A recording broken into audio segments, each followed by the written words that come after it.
out. It seems like it has been sorted. So good morning, honorable members of the Portfolio Committee on Social Development and the honorable members of the Upper House, the Select Committee on Social Services and Health, I believe. This is a joint meeting of both houses of parliament. And so I'll be handing over just now to I believe that the chairperson of the Select Committee is joining us online. So I will be handing over to her in a very short while. I just wanted to, in this in-person part of the meeting, to welcome and greet each and every member, honorable member in attendance, and greet the Honorable Minister of Social Development and the Honorable Deputy Minister of Social Development, the DG, acting DG of the Department of Social Development, and the DDGs that have joined the delegation from the department, and thank the department, the Honorable Minister, for accepting the invitation and honoring it from both the Portfolio and Select Committees of Social Development. And of course, we welcome and greet the support of the Portfolio and Select Committees from here in Parliament, who make sure that these meetings take place in as smoothly a manner as possible. And the various stakeholders, because obviously these meetings are public meetings, so there will be stakeholders that would want to be part of ensuring that as we do oversight, they are there to represent many sectors of society in this country. So you are welcome, and very warm greetings in as not as cold Cape Town as Johannesburg, where I come from. So you are welcome, and greetings. I will hand over to the chairperson of the Select Committee for her. Thank you. Thank you, sir. Chairperson, don't be surprised. Coincidentally, the chairperson of the Select Committee is not here. He won't be here due to weather. She was unable to catch a flight yesterday, so I was requested to stand on her behalf. So I want also to join my co-chairperson to welcome everybody so that we can start to participate with this meeting. I think it is very much important that the minister is with us. Also, the department is with us. We are so grateful also to get this opportunity to be together. I'm very sorry to disrupt you just there, Honorable Simande. May I please ask you to come through and chair, because that's what these places are for. Thank you. And then you can continue, obviously, with your remarks.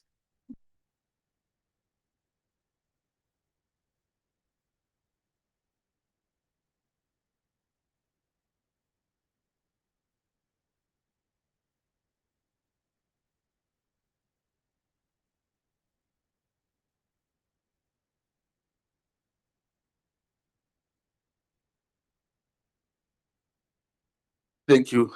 I was trying to dodge you, co-chair, because I'm acting. Yes, I think it is very much important that we meet during the Women's Month. And also, there is a difference between the theory and the practically. Practically, I can see that the delegation both from the NA and the NCOP as well as the department, women are well represented. I think we are going to have a fruitful discussion in that regard. Thank you very much. I'll give it to you too as well. Oh, I didn't say, my name is Pat Sibande. Thank you. And thank you, Honorable Smande. I just think for purposes, I know that we have been able to do this in as short a time as possible. But I think for purposes of the record of this meeting, of this joint committee meeting, we would need, as the members of Parliament, to introduce ourselves and say which of the committees we are hailing from. And there's been cases where honorable members have gone as far as telling us where exactly which town and city they are hailing from. But the purpose is just to know who is in the house as an honorable member.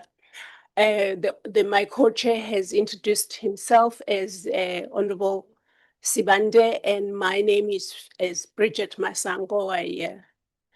I have the privilege of chairing the Portfolio Committee on Social Development, and I'll go over to you,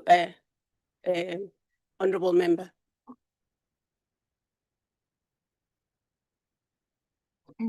Thank you. I'm Jean Adrianse. I'm from Potchefstroom in the Northwest, and I'm a member of the Select Committee, Social Services, in the NCOP. Thank you.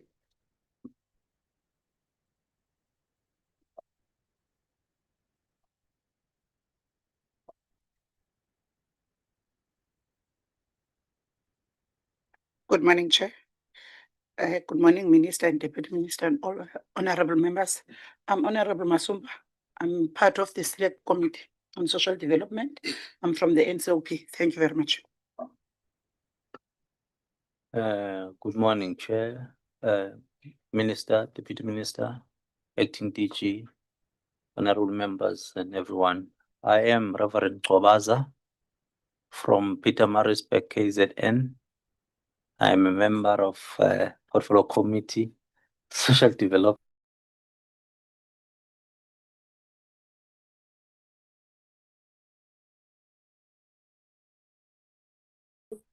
Minister namalunga ahloniphekileyo alendlu. Igama lami ngiwu-Princess Nokwethemba Zulu Mthweni. Ngiyilungu lekomiti lika-Social Development. Ngithunywe umkhonto wesizwe ngivela KwaZulu Natal. Ngiyabonga.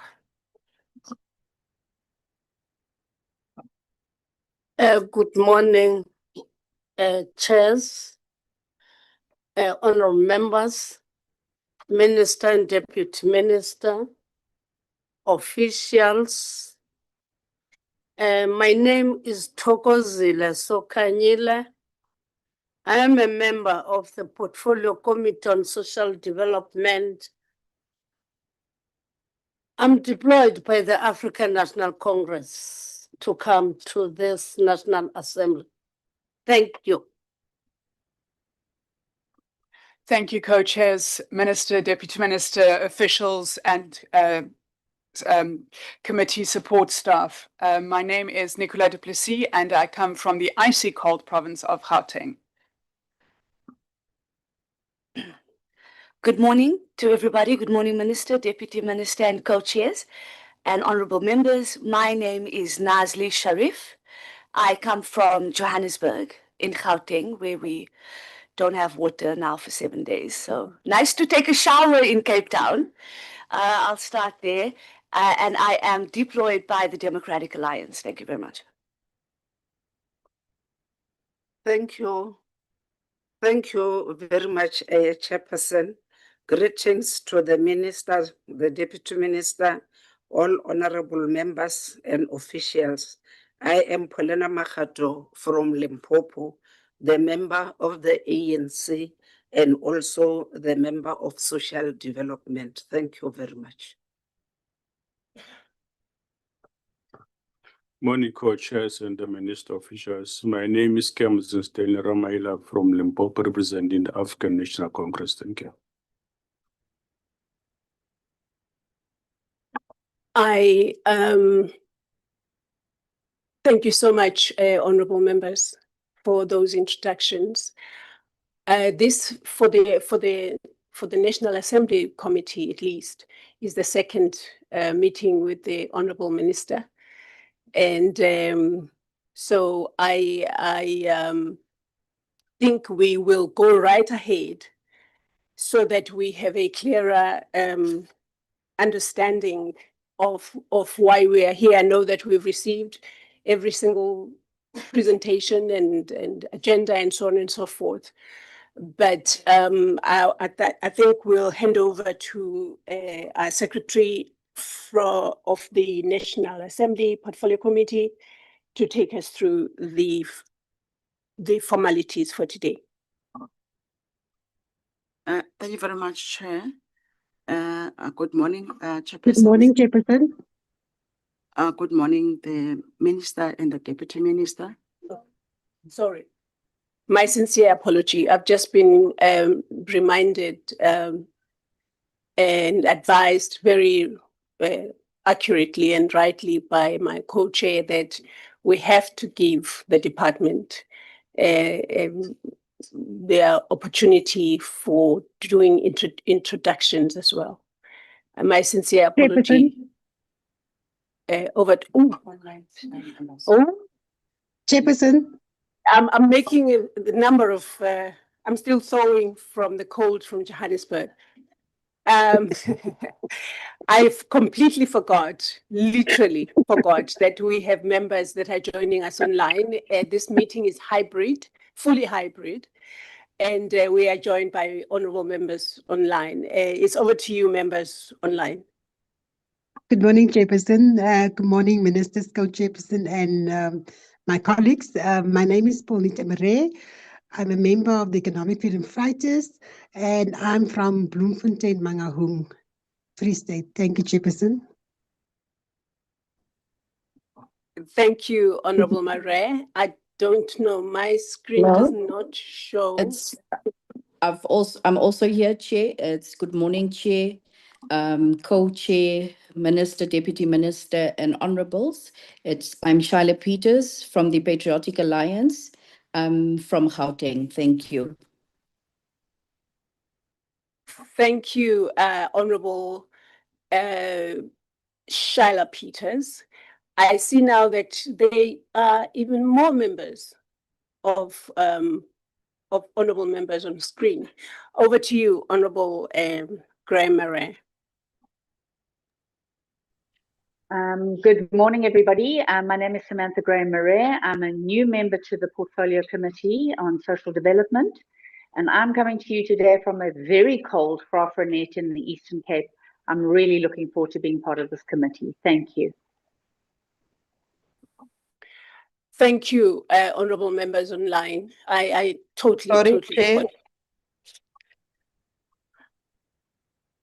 I am. I think we should just start from scratch. Over to you, Honourable Chairperson. Thank you, Chair. My name is Desiree Finis. I'm the Chairperson of the Select Committee on Social Services in the NCOP. I'm from the Northern Cape. It's very cold here in Kimberley. So I'm deployed by the ANC to the committee. Thank you very much, co-chairs. Thank you, honourable member. You are all very welcome, warmly. I see there's another member of parliament on the screen. Over to you, Honourable Makweli.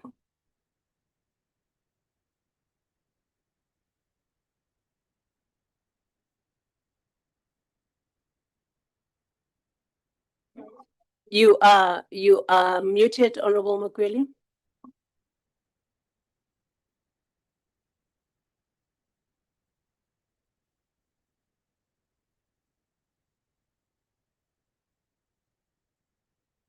Honourable members, the Honourable Makweli his hand is up, but she is muted. He. Oh, is it a he? Yes. I only remember one Honourable Makweli from the NCOP, so my apologies.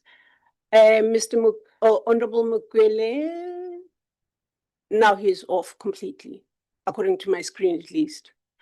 So we will go over to the department. When the hands comes up again, we will recognize it accordingly. Over to you, Honorable Minister.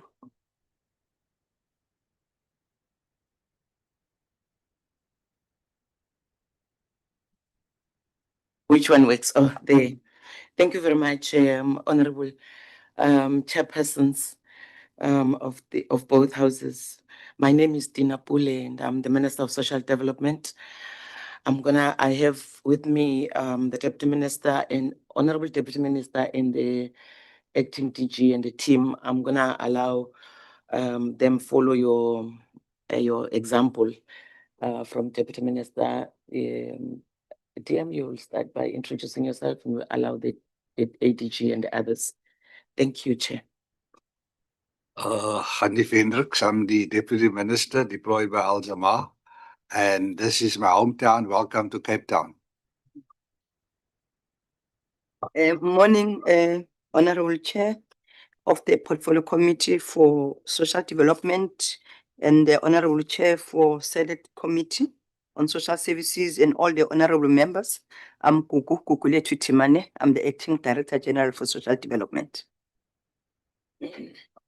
Good morning, co-chairs, honorable members, ADG, DM, Minister, and colleagues. My name is Cesar Makang from the Department of Social Development. Good morning. I'm Wisani Kosa from the Department of Social Development, and I'm a CDA Secretariat. Thank you. Good morning, Minister, Deputy Minister, co-chairs, honorable members of the Select Committee and Portfolio Committee. My name is Mohoti, surname is Kalaya Mudimo, Director, Anti-Substance Abuse Programs.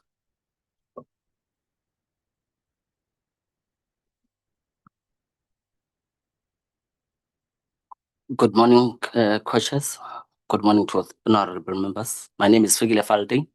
I'm also from the Department of Social Development, CDA Secretariat. Good morning, honorable co-chairs, honorable members, honorable Minister, DM, and colleagues. My name is Kenny Maluleke, Chief Director responsible for entity oversight. Thank you very much. Good morning, Chairperson and Co-Chair, honorable members, Minister, Deputy Minister, DG, and colleagues. My name is Raphael Ramogopa. I'm the Acting CEO of the National Development Agency.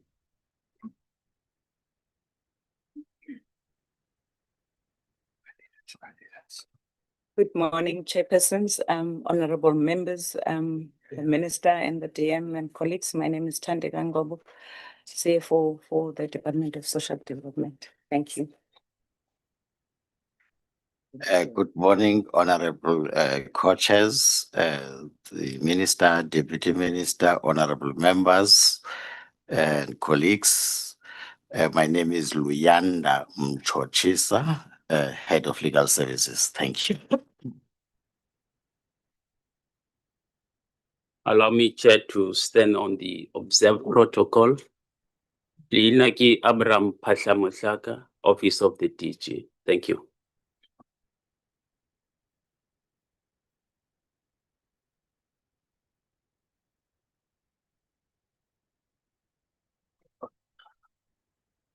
Good morning, Chair, Co-Chair, Deputy Minister and Minister, and honorable members and colleagues. Sibusiso Malupi, Social Development, Chief Director, acting responsible for substance abuse, gender-based violence, and social crime. Thank you.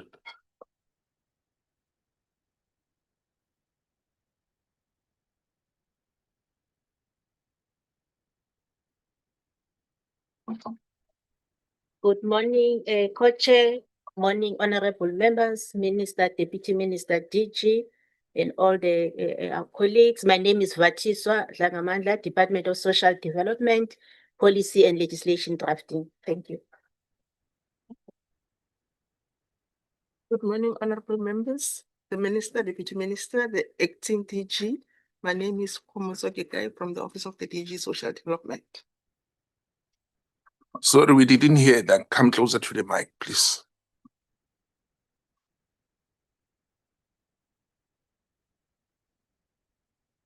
My name is Komoso Gekai from the Social Development.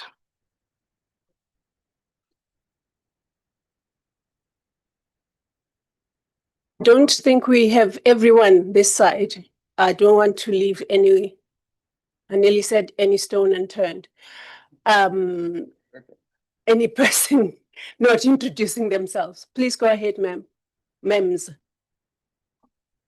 Good morning. My name is Ramla Roa and I'm from the Office of the Deputy Minister. Thank you. Good morning. My name is Aisha Ali Patel and I'm the PLO for the Deputy Minister. Thank you. Right. So we come to the very important side, the right side. Please go ahead. Good morning, honorable members and colleagues. My name is Siavia Kudula. I'm the researcher for the Portfolio Committee.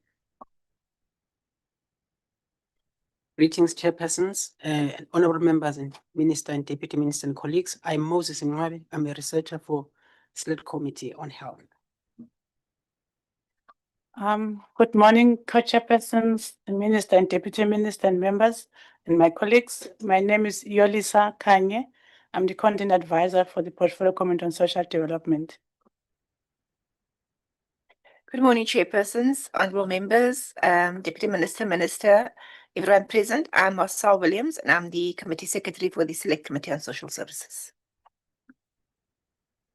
Good morning. I'm Tabile Keje, the content advisor for the Select Committee on Social Services.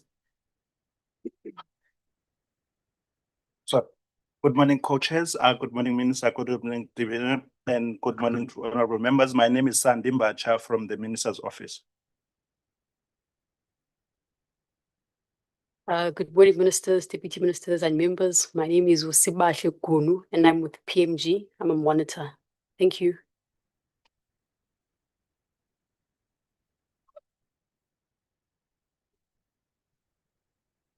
Good morning to the House at large. My name is Apiwe Sitole and I'm part of PMG.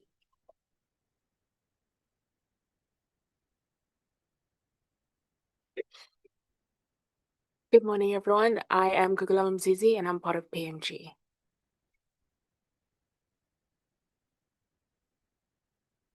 Good morning. My name is Tadala Piri. I'm part of PMG. Please, just because you're the last one, I believe, from PMG, tell everybody what PMG stands for. Parliamentary Monitor Group.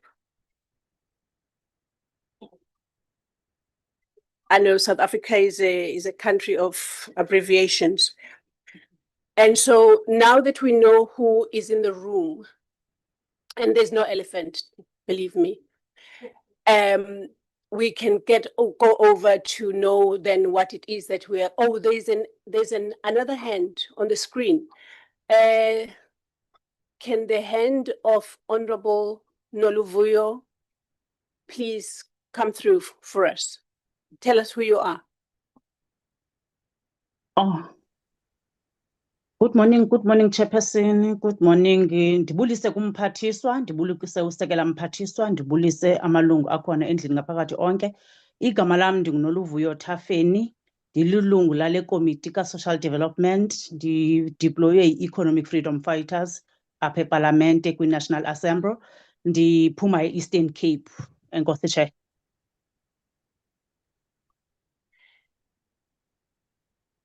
Thank you, Honorable Thafeni. I'm not going to say anything further, but I saw something on your top that you're wearing that looked like a party emblem. Can that not happen when you ask your questions, please? I'm not gonna make a huge breakfast of it. Sure. Not at all. No problem at all. Honorable members, we shall now. I have checked the screen, I've checked around me. Nobody has not been introduced or introduced themselves.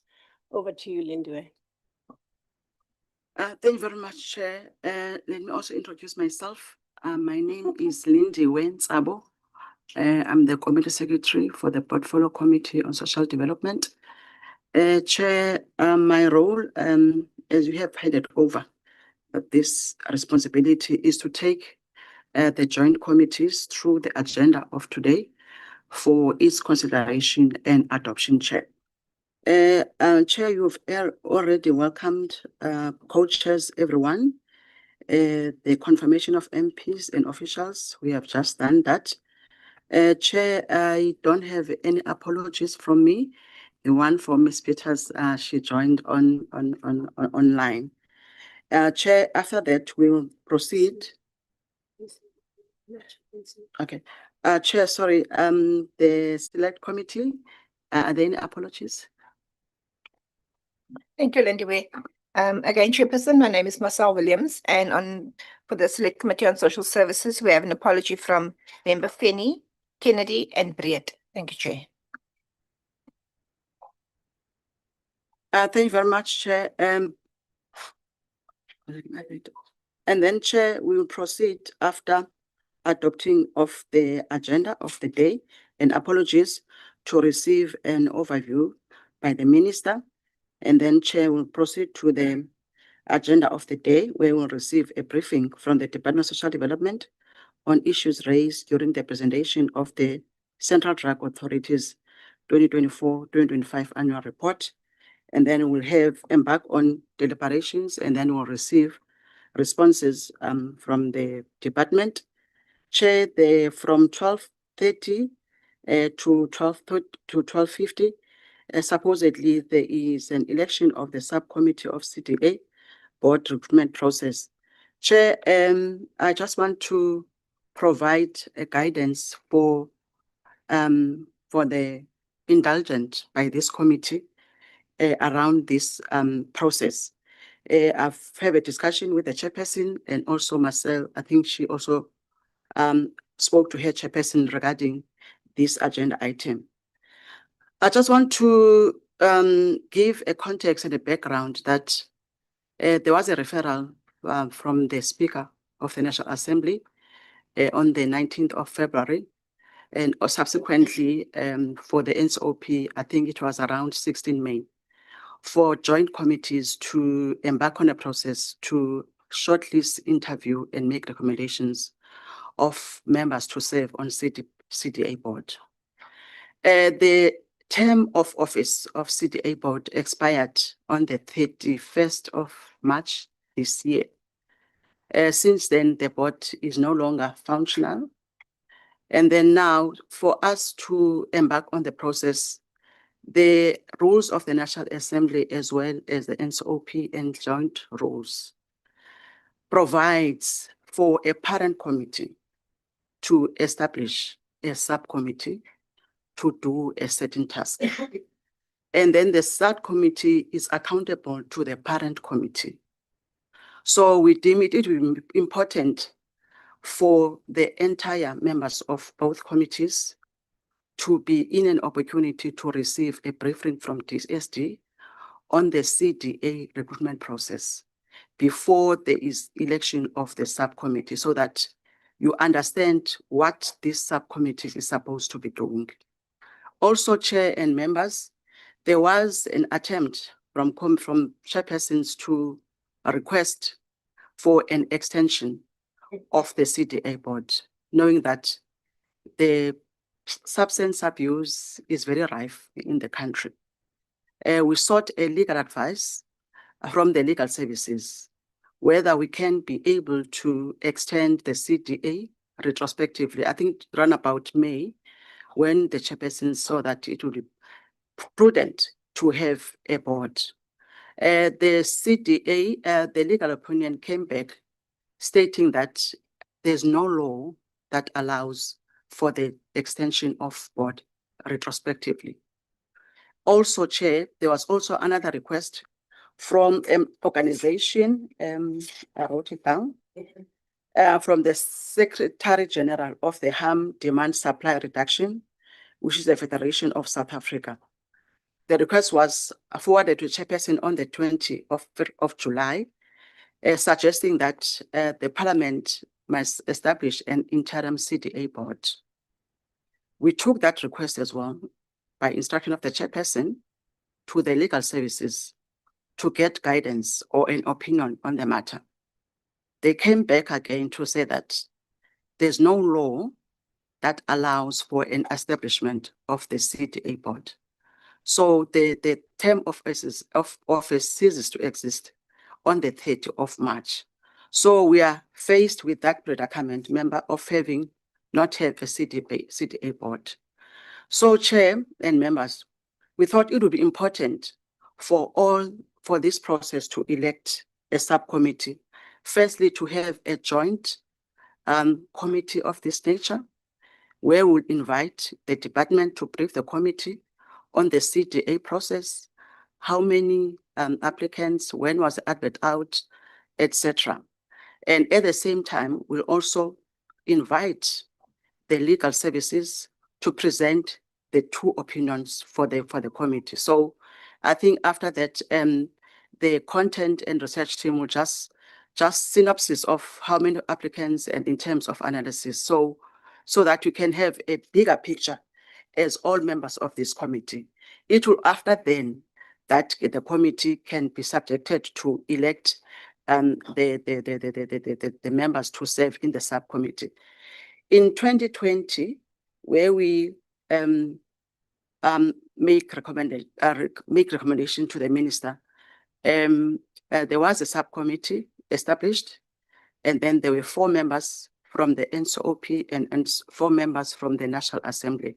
So in that meeting, we'll outline the formula, how many members from which party, so that we can have a clear guideline in the process.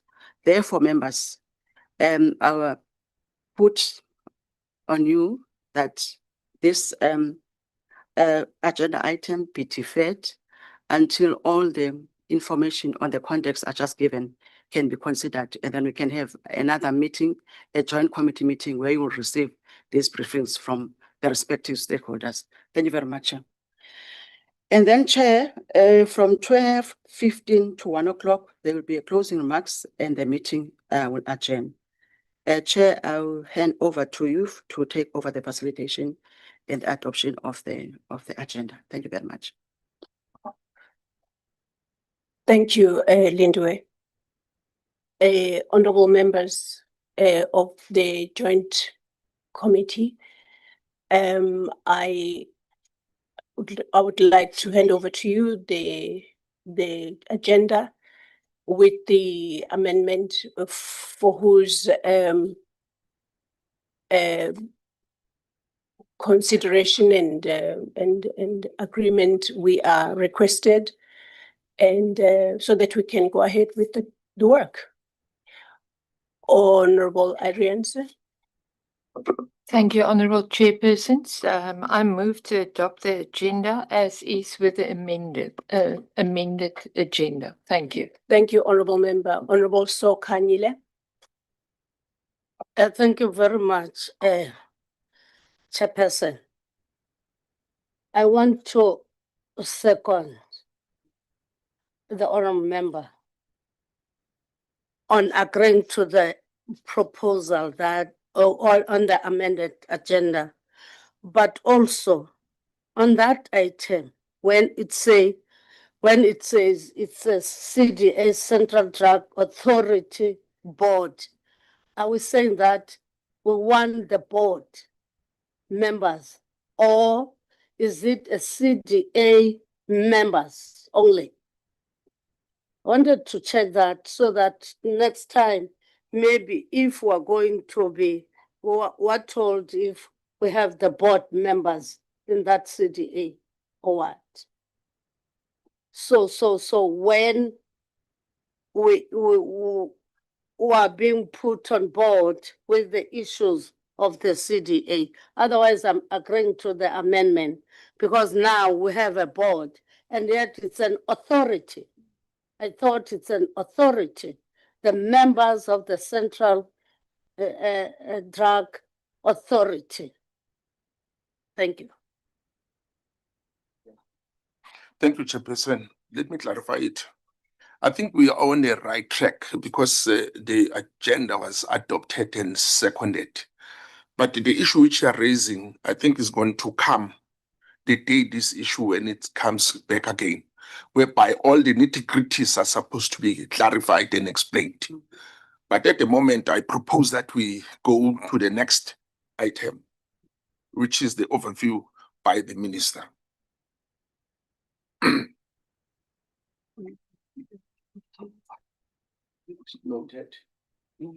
Yes. Thank you very much, Co-Chair.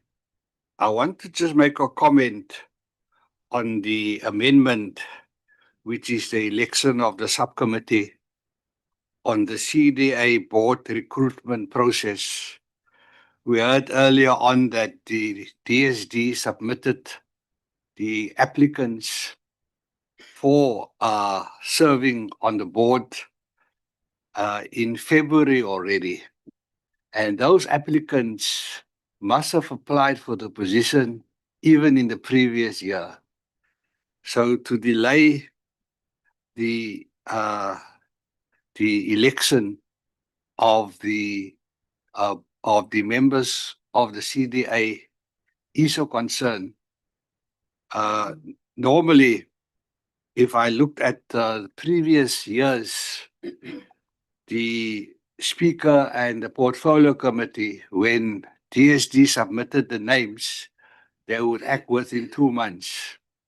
It cannot be that such a long period has elapsed and we don't even have a subcommittee, whereas the names were sent to the Speaker according to the date that I just heard in the meeting, the 19th of February. So I understand that we need to make sure that we have the best experts in the country on the CDA authority, and that's why there's maybe a reason for delay. But I just want to mention that it is of great concern to the country that we have 20 government departments looking after substance abuse and alcohol, and they depend on these experts to assist them to deal with alcohol and drug abuse. Thank you, Chair. Thank you. Colleagues, I have noticed there was a hand from Honorable Member Sharif. Or not? Okay, let me clarify this one. I think, Deputy Minister, I will concur with you, but at the same time, I've requested to read that we stick in the agenda as it was adopted, because the issue itself is still coming, whereby a lot of parties or honorable members will seek for clarity and questions and interrogate about the matter when it's brought up front. But at the moment, because I'm afraid whereby we are going to be deviated, start to discuss that issue instead of continuing with the agenda. Thank you. What am I going to do at the moment? I'll request that the minister to give her overview. Thank you. Thank you very much, Co-Chair. So, Honorable Chairperson of the Portfolio Committee on Social Development, Ms. Masango, and Honorable Chairperson of the Select Committee on Social Services, who is represented by Mr. Nsibandi today, Ms. Desiree Fennis, honorable members of the committees of both committees, Honorable Deputy Minister Hendricks, Acting Director General Advocate Guguletu Timani, and senior officials of the Department of Social Development, and support staff from the Parliament, ladies and gentlemen, and fellow South Africans. Honorable Chairpersons and honorable members, I would like to thank the committees for the invitation to appear before this joint meeting of the Portfolio Committee on Social Development and Select Committee on Social Services. We welcome this opportunity as a department to account to Parliament on matters relating to the Central Drug Authority, to respond to the concerns raised during the consideration of its 2024-2025 annual report, and to provide an update on the measures being undertaken by the department to strengthen governance, accountability, and coordination of South Africa's national response to substance abuse. This joint engagement, Honorable Chairpersons, is particularly important because substance use or abuse is a complex social challenge that cannot be addressed by any single department, institution, or sphere of government acting in isolation. It requires a coordinated, multi-sectoral, and sustained response across government and society. So parliamentary oversight is therefore an essential mechanism through which we assess progress, identify weaknesses, and strengthen accountability, chairpersons, and ensure that appropriate corrective measures are implemented. Honorable chairpersons and honorable members, as we commemorate Women's Month and mark the 70th anniversary of the historic Women's March in 1956, we honor the thousands of women who courageously marched to the Union buildings in defense of justice, dignity, and equality. Happy Women's Day to all women of South Africa, beginning with yourselves, honorable members. Happy Women's Month. We also recognize the pioneering women who entered South Africa's first democratic parliament in 1994. Among those, and I'm going to just mention a few, includes Adelaide Tambo, Winnie Madikizela Mandela, Albertina Sisulu, and Mamfrene Jinwala, who was the first Speaker of the National Assembly, together with the many other women who contributed to the establishment and strengthening of our democratic institutions. Their legacy reminds us that strong democratic institutions must be accountable, responsive, and firm commitment to serving the people of South Africa. It is in that spirit, honorable chairpersons, that we approach today's engagement with Parliament. So, honorable members, I officially just want to remind you that I officially assumed my responsibilities in the Department of Social Development on the 1st of July 2026. While this has required me to familiarize myself rapidly with the department's programs, legislative responsibilities, and institutional arrangements, it does not diminish the constitutional responsibility of the executive to ensure continuity, accountability, and effective governance. So I'm very clear of that.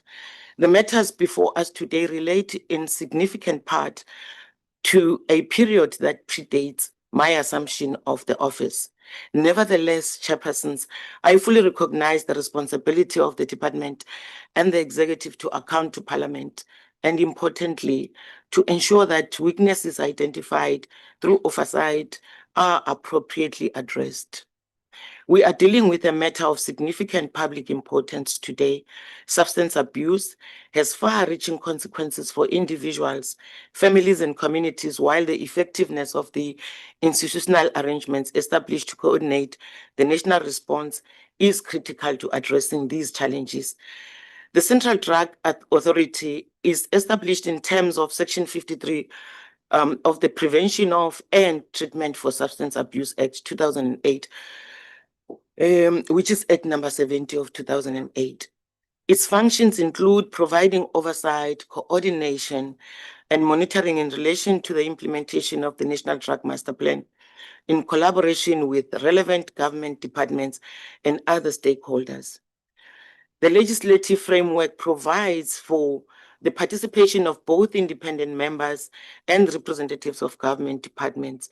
This multi-sectoral composition therefore reflects the reality that substance use requires a whole of government and whole of society's response.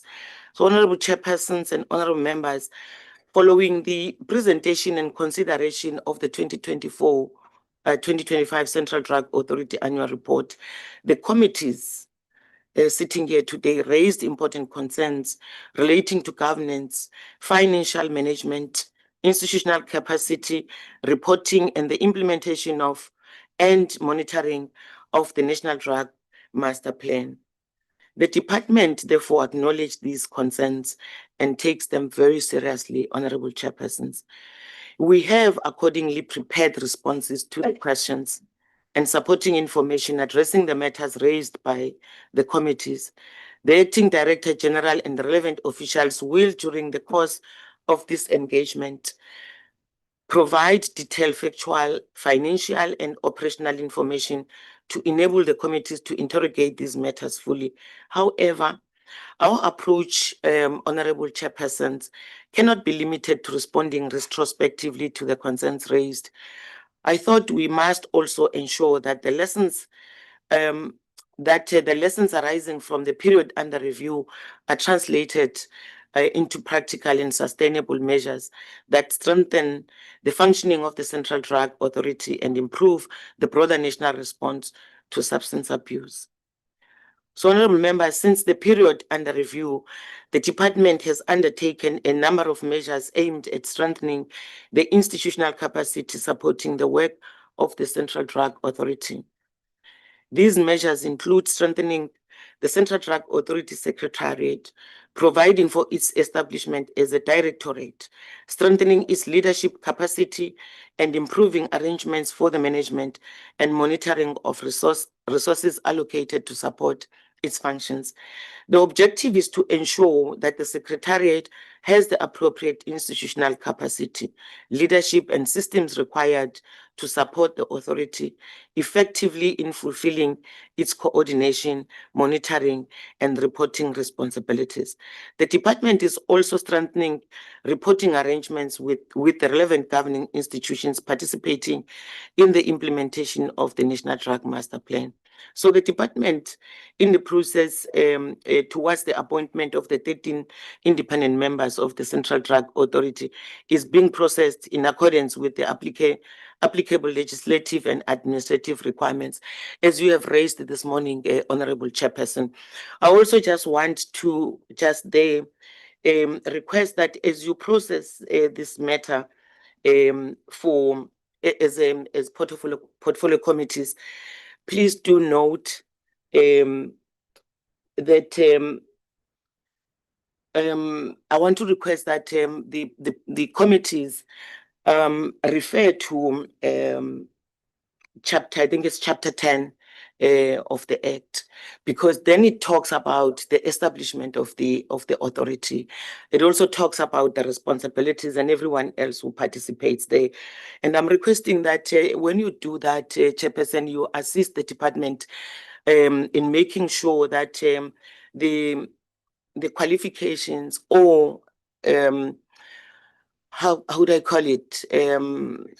The expertise, thank you very much, Dr. Minister, the expertise that is expected from the members that are supposed to be participating is taken care of, and you look at it thoroughly, Honorable Chairperson, so that it can help us as a department to actually run faster in terms of implementing the master plan. So that is the request that we have as a department, myself and the deputy minister sitting here.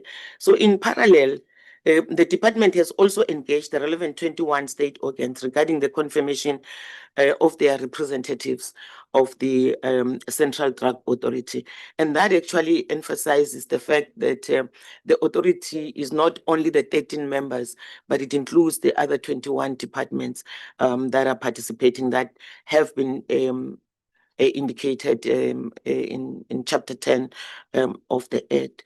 So for me and the department, Honorable Chairpersons, this is very important because the effectiveness of the authority depends not only on the participation of independent members, but also on the active participation and accountability of the institutions responsible for implementing the various components of the National Drug Master Plan. So the Central Drug Authority Secretariat is also working towards the finalization of the 2025-2026 annual report, Honorable Chairpersons, including the consolidation and verification of information received from participating institutions. These measures are intended to improve the quality, reliability, and consistency of information available to the CDA and to strengthen the basis on which progress is monitored and evaluated and reported. I just want to take a moment, Honorable Chairperson, and talk to chairpersons and talk to the issues of financial management and governance, which has been an issue and which has been raised in the questions that were submitted to or forwarded to the department. The department recognizes that sound financial management and expenditure control, as well as accountability, are fundamental requirements of the of effective public administration. So the financial administration relating to the central drug authorities undertaken within the institutional arrangements of the Department of Social Development. Accordingly, the department remains responsible for ensuring that expenditure associated with the functions of the CDA is managed in accordance with applicable legislative, policy, and financial control requirements. So the department has taken steps to strengthen the management and oversight of resources supporting the CDA, including arrangements to ensure greater clarity regarding resources allocated to meet its operational requirements. So when the officials present, Honorable Chair, you'll see that we've made great strides in terms of the funding of the CDA. And the detailed financial information, including relevant expenditure in everything which is control and supporting documentations relating to the matters raised by the committees, will be presented by the Chief Financial Officer, who I think she's here today, Honorable Chairpersons. And this will enable the committees to interrogate the information on the basis of the appropriate records and supporting documentation, and to obtain clarity on the matters requiring further explanation.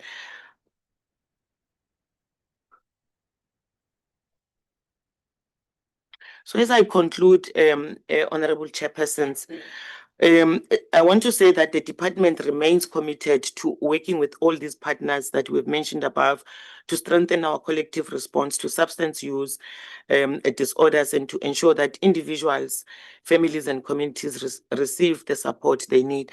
But we're also looking forward to working with yourselves as the portfolio committees.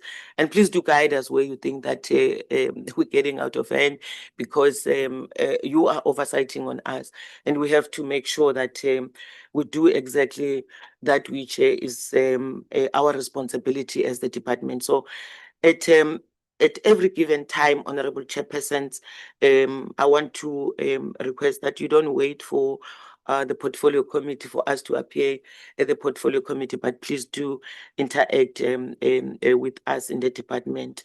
So through your permission, Honorable Chairpersons, I would now hand over to the Acting Director General, Advocate Timane, together with the relevant officials, to take the committees through the detailed responses to the matters raised in relation to the 2024-25 Central Drug Authority Annual Report. And the officials will also address the relevant governance, financial, institutional, and program matters and provide the supporting information required by the committees. And thereafter, Honorable Chairpersons, the department will proceed with the presentation on the prevention of and treatment for substance use disorders policy 2024, including the policy direction and the proposed future institutional arrangements. We appreciate the oversight role, Honorable Chairperson, by the committees and the opportunity to account openly here, honestly and constructively before Parliament. So we look forward to engaging with the honorable members, responding to the matters raised here, and working together to strengthen the systems and institutions responsible for South Africa's response to substance abuse disorders. Honorable Chairpersons, thank you very much. Thank you very much. I think that, okay, there is a hand. Honorable Member Sharif. Thank you very much, Chair. Just a quick question. In terms of delegations, Minister, who is between you and the Deputy Minister, who is delegated of the CDA? Thank you, Chair. You know what I'll propose? I'll propose that let's allow the department also to finish their presentation, and then so that we can allow the members to bring together their questions so that we start with questioning. Is that accepted, members? I'm requesting. Thank you. Over to you, department. Members, may you please note what you wanted to ask so that when the time comes, you will be authorized to give an opportunity to start to ask questions. Thank you, Honorable. Thanks very Yes, much. thank you. Honorable chairs, good morning again. And all the honorable members, the minister and the deputy minister, thanks very much. We are here, chairs, to brief the portfolio committee on the matters that were raised on the CDA's 2024-2025 annual report. And we know that just last week we appeared before the portfolio committee on gender-based violence. And we know that there is a correlation between the issues of substance abuse and the gender-based violence in our country. And the research has proven to that correlation. So I know that the minister has touched that we are governed by the legislation, which is a prevention and treatment for substance abuse, which is Act 70 of 2008, which that act calls for a comprehensive national response to combat the substance abuse in our country. And in particular, Chapter 10 of that act, it outlined the Central Drug Authority and the supporting structures and the departments that must form part of the Central Drug Authority and the members that needs to be appointed. I think, Chair, board chairs, we will really plead that we really need to facilitate acceleration of the CDA because there is a vacuum. And I know that the civil society, particularly the Federation, we have met with them. There's a serious outcry. I think in future, we need to make sure that there's not even a vacuum in the matters of the Central Drug Authority. But maybe one input, chairs, because I would follow where the secretariat spoke about department recruitment, but when I look at the letter, Chair, that was sent, it was very specific to say the purpose of this day is for what. So I thought let me just make that clarity.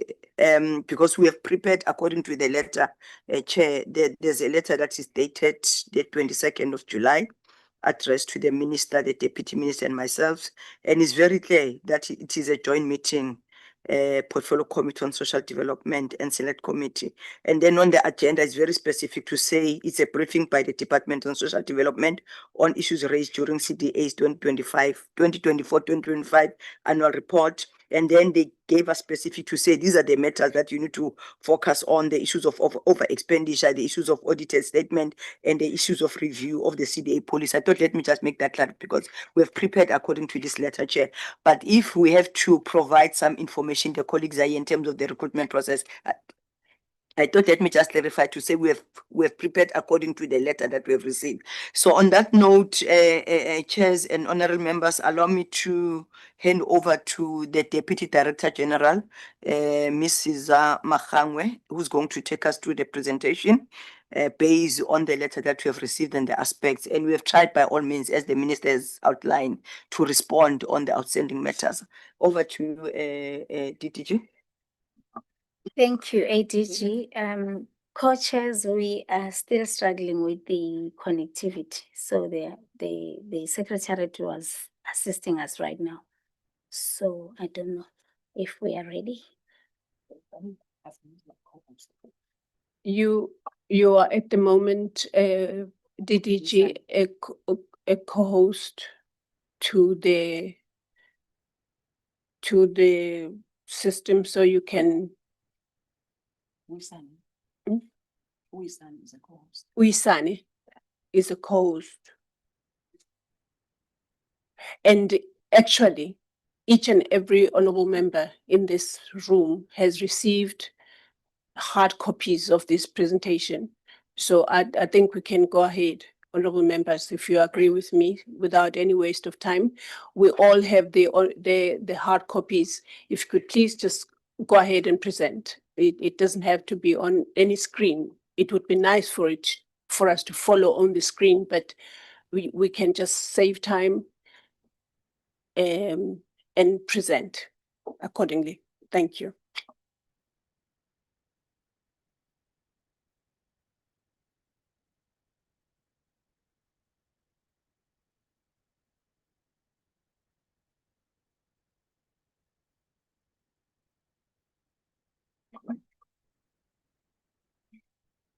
Thank you once more, co-chairs and honorable members. Sorry for that glitch. If you can just make it a slideshow Slide, yes. so that it's bigger for. Yeah, it's controlled outside, that's why it's a bit of a challenge. Oh, There's a okay. person that is assisting us out there. They're doing that right now as we speak. Okay, thank you, co-chairs. Without further ado, we have, of course, received the questions from the portfolio committee, both portfolio committee, and we have worked on the responses as a collective. So we have sent also the presentation. We will take you through the presentation and then take questions of clarity as well as comment, and we will all of us participate and respond according to our different line of expertise. But with your permission, Chair, I would request that one of the secretariat members to take us through, because they are the ones that are responsible with the operations. The director, Mr. Gala, can take us through. Then we will then deal with all the questions and the comments. Thank you. Thank you very much, DDG Mahangwe. I should think the purpose of this presentation is already mentioned. I'm not going to repeat that. And then the background was also given by the minister as well as the acting DG. So I'm not going to do that as well. I will go straight to the issues and questions that were raised during our last engagement on this matter with the two committees. The first issue that was raised, it came as saying we cannot really accept this or adopt this report if there is such massive financial discrepancy within the CDA's overspending report and monies were spent that they were not made aware of. We captured this as they came from the recording that we have. Can we get a full investigation on the overspent amount? The impression that was created when the CDA presented it, it was that it's a public entity. And the CDA is not the public entity in terms of the PFMA as well as the Prevention of and Treatment for Substance Abuse Act. CDA doesn't have a financial delegation. The budget of the CDA is within the Department of Social Development. It doesn't have a special budget vote. So the expenditure of the CDA was reported as part of the DSD or Department of Social Development annual report 2024-2025 as to how they spend their money. And then they were audited in the very same way as the Department of Social Development. There was no separate auditing for Central Drug Authority because it doesn't have a financial delegation. If you read the annual report of the Department of Social Development, you'll then find that they're on page 93 and page 194. That is where now it shows how the monies that were specifically put aside for CDA were spent. Number 3.2. The question was, why was the drug survey not done post 2023-2024? Is it in order to minimize embarrassment because we know anecdotally, that word is a little bit tough for me, that the drug scourge has increased exponentially. The CDA could not conduct a research because of the financial limitations. The CDA did call for a tender for the research, but because the money that the companies that applied was far too away from the normal budget of the CDA. The CDA budget was 4 million rand, and then the first on goods and services in particular. And some of the companies, the lowest was around 8 million rand, and then against 4 million rand that the CDA had. And then the highest was around 72 million rand. So we could not conduct that research. But what we did as the CDA and the department, we sat down and say, how best can we approach this issue of research so that we know exactly what is happening on the ground. We sat down and then we put together a concept document that seeks to conduct a research in 3 financial years, because even the line function, the budget of the line function could not afford to conduct research. So the research we have called for the applications or for companies to come in and do research. Universities have submitted, and then we have now shortlisted, and then BEC has been conducted. We are now waiting for the bid adjudication committee of the department to finalize that process. And then we have also engaged with the DG Maré Trust, because DG Maré Trust is also interested on matters that deals with alcohol. So in principle, we have agreed with them that they should also help us to conduct this research. They have agreed that they will be helping us in that regard. Going to 3.3, with regards to the time frame for ring-fencing of funds of the Central Drug Authority, can we please get time frame? Why is there no time frame? This matter that the minister has already alluded to say that the budget of the CDA has been ring-fenced, and then it has been increased from 4 million to 10 million rands, specifically for goods and services. We know that this is still not enough, because obviously this amount of money alone cannot do research. It's still inadequate, but that is an attempt that the department has done. How long has this the secretariat been an issue?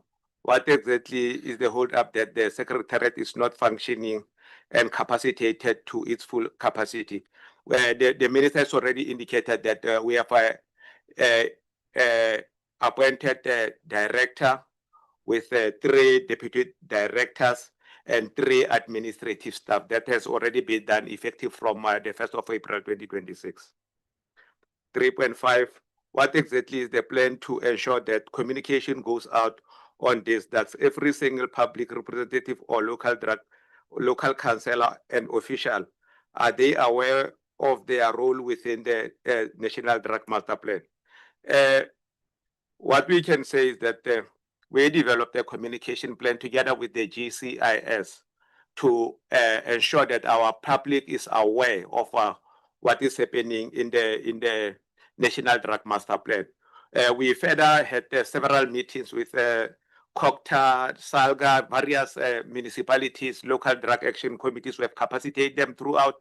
We have also capacitated the National House of Traditional and Khoisan Leadership. And then I must indicate that this capacity building is still going on how to implement the National Drug Master Plan, as well as how to respond to the issues of relating to substance abuse. And I must say that after we have actively engaged with the House of Traditional Leaders and Khoisan Leadership, they now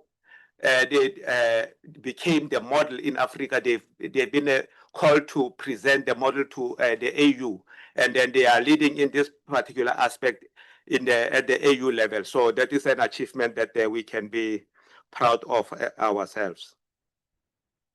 And then the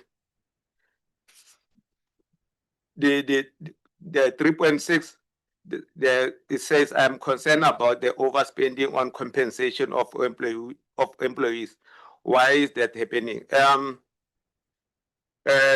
Honorable Chair, the budget of the department, together with the one of the CDA, was reduced by the National Treasury. That is why we had that shortfall. But the department, through its various processes, they managed to cover the area of overspending in compensation of employees. Compensation of employees in this regard, Chairperson, it's limited to the CDA Secretariat, as the members of the CDA are not covered under compensation of employees, but under goods and services. 3.7 is say millions and millions of rands have been spent on venues, facilities, shuttles, and overseas travel. Who is this benefiting, and where is this money going? Chairperson, I must indicate that during the financial year 2024-2025, CDA spent money on their goods and services. And then when CDA was here, they indicated that they did not have any physical meeting. That is incorrect. They had those meetings, and they denied that they traveled overseas. We've got the names of people who from the CDA who traveled overseas. They did travel overseas. They did attend the United Nations UNODC meeting in Austria. We've got the names of the people who attended those meetings. And then the other thing is that they denied the issue of using shuttle services because they never had meetings. They did. We've got the proof of that to say they did use car rental and shuttle services. And then this is how it happens, Chairperson. When a CDA member is sitting in KZN, we shuttle that person from his or her house to the airport and then fly him or her to Pretoria, and from Pretoria another shuttle is arranged for that person. And then there's another member who was transported all the way from Limpopo to Pretoria on several occasions when CDA had meetings. So, Chairperson, we just wanted to correct that. And then some of the members of the CDA, because the meeting did not take one day, some of them had accommodation arranged for them, as well as catering. The documents of the breakdowns are available in this regard. 3.8, why was the drug master plan not costed beforehand? Surely all plans and programs need to be costed before they get adopted and implemented to ensure there isn't scope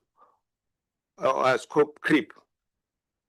The National Drug Master Plan is implemented by 21 organs of state, including government departments, as well as 9 provinces.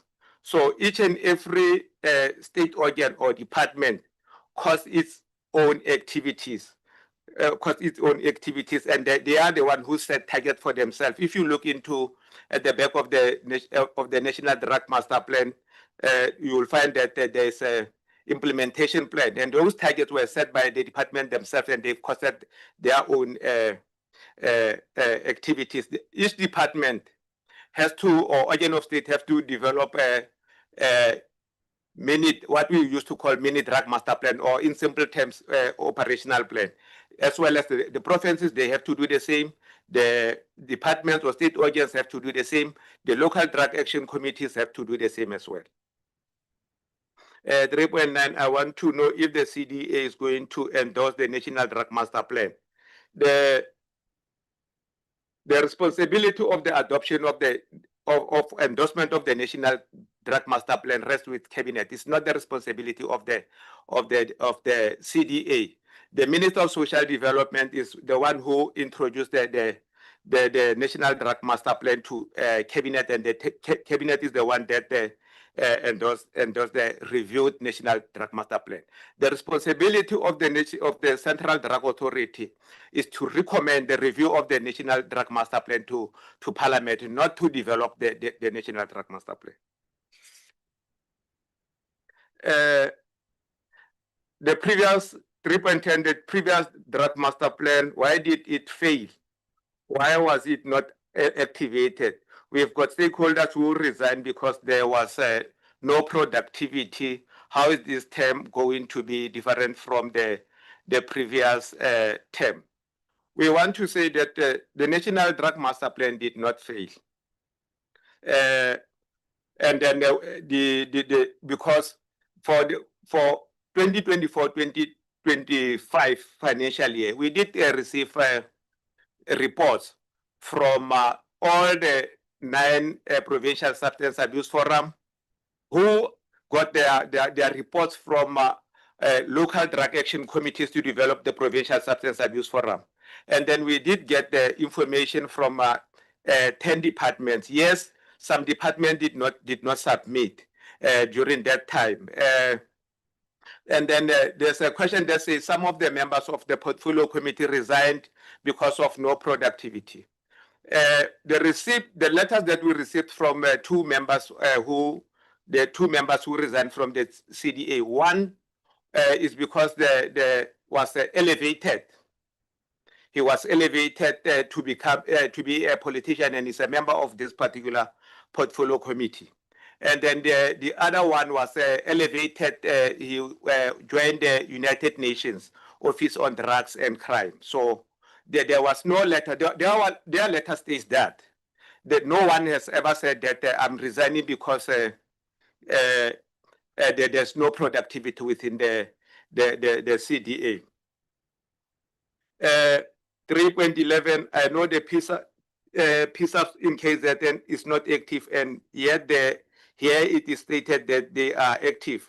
Why is it not a true reflection of what is going on? Chairperson, let me firstly appreciate the work of the Premier of KZN, because the Premier of KZN took it upon himself and placed the Provincial Substance Abuse Forum within his office, or in his where he is operating. It is within the office of the Premier as we speak. And then the KZN province is, I must say, that is one of the provinces that is doing very, very well. We have been working very, very well with them, and they submitted their report. Even this financial year for 2025-2026, we've got their report, and they are always on time. They never disappoint us. So that information that is not active, Chairperson, is incorrect. 3.12, there's 176 overspent on goods and services. What are the main drivers of that, and how are we looking at improving that implementation? Chairperson, I must indicate that the Prevention of and Treatment for Substance Abuse Act indicated that the CDA should hold at least 2 meetings per year, and that opened for something that one can call misuse, because it says at least 2 meetings, and then if you say at least 2 meetings, it may mean that you can have as many as you want, as long as it's above 2. But what we did with the CDA developed a schedule of meetings, and then unfortunately they did not follow their schedule of meeting, where they need to have 4 meetings per annum. And then CDA, apart from the 4 meetings per annum, let me also indicate that there's a general CDA meetings. There's executive meetings. CDA have got 5 committees. That is programs and projects, communication, governance, finance, and communication. There are 5. And then these committees, equally, they need to have 4 meetings each. So you can see there's 4 times 5 is already 20, and then plus the meetings of the CDA.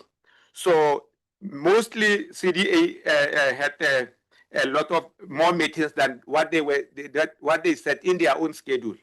So in order to keep that, the department developed standard operations procedures in order to keep that. But yes, there were some gaps in the very same standard operation procedures, and then we are currently reviewing those standard operations procedures. And then the other thing that what I want to say on this one, I want to also repeat what I've already said to say CDA was never audited as an entity. 3.13, the CDA does not know what they are spending on whether service providers have been paid or not. How can you run an entity and not know whether your suppliers are being paid? I just want to repeat that the CDA is not a public entity; it's an authority, and then it doesn't have a financial delegation. But what I want to indicate is that CDA cannot claim that they do not know what they spend on, because in their own meeting, if you check their agenda, there was an item on budget, and they have a financial committee. Among the 5 committees, one of the committees to look into their finances, and then the department has never received any complaint from the CDA that says, we see our money being used, we don't know where our monies are being used for. So that is totally incorrect to say they don't know, because on each and every meeting that they held, this item appeared. The other question is how long will it take to replace or fill the position of director CDA? I should think the minister's already talked to that one. What is the current vacancy rate within CDA? What are we overspending on, specifically taking into consideration that we have no director? I've already talked to that to say the compensation of employees. Maybe one should start by saying the director CDA as well, the secretariat is comprised of officials from the Department of Social Development. CDA doesn't employ any person. It is the Department of Social Development that employs people. So when 13 members of the CDA are not there, it doesn't mean that the secretariat is not working. See, the secretariat is working, and then as I'm going forward, I will also show the work that the secretariat is already doing. The other question is that the presenter mentioned a problem because they are responding to peer within the DSD. What is the CDA proposal then if they are not reporting to DSD? The CDA is accountable to the Minister of Social Development. The branch social welfare is responsible for the administration, only the administration of the CDA secretariat. The CDA is responsible for the content. They are the one who manage the content, and the administrative part is done by the branch. The administrative functions like we have to ensure that the members of the secretariat they come to work, they perform their duty, they are being paid accordingly, and so forth and so forth. That is the work that the branch is doing on the CDA. We don't determine the content of the work of the CDA. How can officials spend 124,000 on car rentals only? How can we adopt a report where officials say they do not have further clarity because they did not receive a report from other entities? CDA members, they do oversight and then they go to provinces. Like I indicated that they also travel to meetings, but on top of that, they also do oversight of the provincial substance abuse forums and the and the local drug action committee, where they believe that such a local drug action committee is not doing well. They did go there, and then the 124,000 on car rentals is not only limited to the members of the CDA, because the secretariat as well, the 4,000 that was allocated to the CDA is being used by both the CDA as well as the secretariat. They use the same 4 million rand under goods and services. The 3.18, the implementation does not reflect in communities where we come from. Our people cannot feel it. What is being done to ensure this is not just a plan or paper? I've already indicated that we engage with COCTA, and then and SALGA, and then we have been going around capacitating local drug action committees, provincial substance abuse forums, and then we have also capacitated the National House of Traditional Leaders and Khoisan Leadership. I'm not sure I'm calling it correctly, but I should think honorable members understand that. So we capacitated them. The reason, some of the projects we took them to directly to the rural communities. I can mention that some of those communities who have been in KZN, we have been in a Free State, and they're specifically dealing with the traditional leadership there. And then we are not going to end there. We'll continue on going to other areas, because our rural communities are equally affected by substance abuse as much as the same way that the urban areas are affected. 3.19, the lines are blurred. Can the authority clearly explain where responsibility lies with regards to targets which are not met? I've already mentioned that the targets in the National Drug Master Plan are set by the departments themselves. The departments develop their own plans. And then when you look at the back of the National Drug Master Plan, you will find the implementation plan where departments indicate that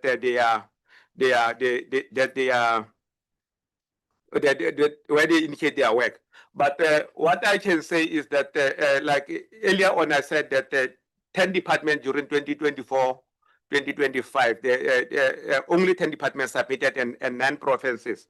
But today we have seen an improvement. For the 2025-2026 financial year, 16 departments have already responded. So they are in line with their target mandate.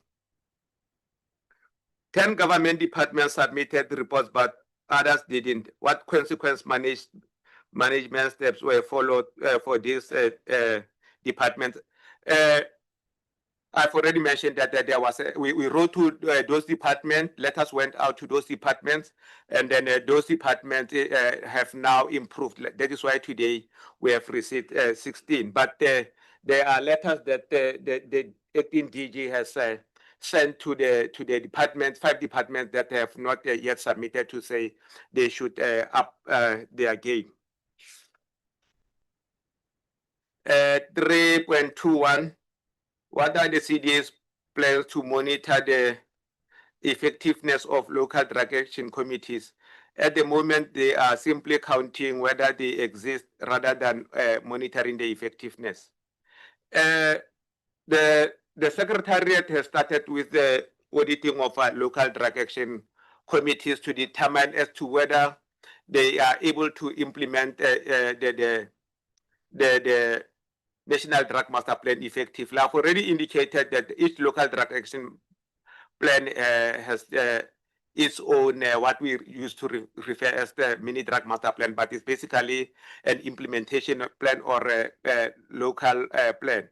And then we will, in our current plan, 2026-2027, we will continue capacitating those local drug action committees to ensure that they function well.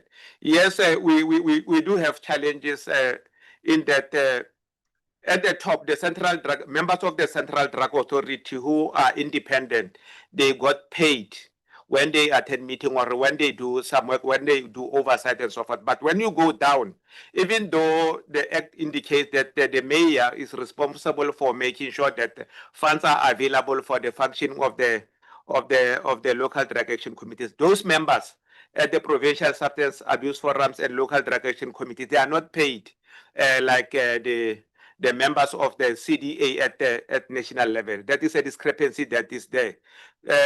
And then the current act seeks to, the current policy, which will be turned into the bill, seeks to address that as well. So that will be attended. That is why there is a little bit of a discrepancy, and then we have been struggling with that for some time, but trying to get in consultation with SALGA and so forth. And that the answer that we have been receiving from time to time, they will tell us that the money that they receive from National Treasury come ring-fenced for certain projects, and therefore they cannot cater for some of the work. The SALGA, at one stage, we were here presenting to this particular committee. I should think it was during the term of office of the previous chairperson, Mayor. I forgot her name. She was here. I should think now she's a deputy minister somewhere. And then we called them here to this particular house, and they indicated that their funds are being ring-fenced. And then if the money is ring-fenced for a particular project, it's very, very difficult for them to use that money for something else. That is some of the explanations that they used. What coordination exists between the CDA and SAPS to disrupt drugs sales at schools and taxi ranks from happening? I must say that we have been working very, very closely with the SAPS in school. There's for example, the SAPS, they do have a program that they call Adopt a Cop. That is where they used to go to schools and then do unannounced searches and so forth. And I should think recently we have seen their work to say they are really at work, and then it is not by default that they are going there. It is according to plan. So that is the work of the police. Yes, and then they do conduct inspections. They do some roadblocks. We have been working with them with the Department of Agriculture, visiting some liquor outlets and unannounced visit to liquor outlets just to remove children from those liquor outlets. And then we have done that at several provinces, including KZN. New drugs have been highlighted in the report, but the approach to address this is not clear. What is the approach to address these new trends, e.g. inhalant synthetic drugs, smoking or fire extinguisher powder by learners? I must indicate that several seizures of drugs have been reported by the police, and then in order to, maybe let me say that currently the main problem that we are experiencing as a country now is on synthetic drugs. And then synthetic drugs, maybe if one can just explain, it's a man-made drugs. You'll find that the precursor chemicals, they are legal. They are legal accepted. I'll give an example of ammonia that is mostly used in methamphetamine. Ammonia, hydrogen can be transported this side and nitrogen this side. All the two compounds are legal, but when you arrive that side and you mix them, they produce something else. So that is what we are having. And then they are some of the precursor chemicals, they come from outside the country. And then some of the precursor chemicals, they are in our kitchens, the cleaning chemicals and so forth. So, but mainly they come from, in bulk, they come from outside. So we have said with the Department of International Relations and Cooperation, DERCO, and then we developed a concept document that is aimed at establishing the SADC Forum on Demand and Harm Reduction. So the MINMAP of DERCO have already bought into that particular concept document, and they've already presented it to their interministerial committee, and they will be reporting to the interministerial committee established for substance abuse and GBV. They will be reporting from now onwards. So that is some of the reason, some of the things that we have done to keep the synthetic drugs, because this is currently something that is concerning to the whole world, not only to South Africa. Are there any actionable implementation plan that define how strategies are translated into measurable at local levels? I've already mentioned that at the back of the National Drug Master Plan, there's an implementation plan, there's a risk management plan. I forgot the third plan that is there. But and then drug master plans or operational plan or implementation plan that they have for themselves. So that particular area is well covered. Is there any systematic comprehensive data collection and research to inform their policies? I've already indicated that we struggle to conduct research because of limited funding, but we did not stop there. Again, we relied on the information from the South African Medical Research Council agency, the South African Epidemiology Network on Drug Use, and then we have this system, though it's getting information strictly from treatment centers and do not go to the public in general, but this is the system that is currently helping us to know where we have the bigger problem of drugs. It may not be reflective of everything, but it's also helping. And then to show that this is helping, the AU have already followed our model, and then they are using the very same model that we are using. And then on top of that, the Department of Social Development has developed a system, surveillance electronic system. And then we have implemented it in our public treatment centers, and then we are now developing the one that is on prevention, and then we are just about to complete the entire project of implementing the very same system, both for treatment and for prevention. So I should think as soon as we get that, we will not have a problem of conducting research, because we will know what type of drug is being used, maybe in the coastline and then inland and everywhere else, the age difference and so forth. Those demographics will be there. How do they interact with other departments, science and technology, education, health? How do they complement each other so we know how they work together? In the National Drug Master Plan, each and every department has got a role to play. Their roles are clarified. The National Drug Master Plan has got pillars where each and every department fit, and then at the end, it shows how each and every pillar is going to be implemented and by who. So the implementation plan in the NDNP reflects that.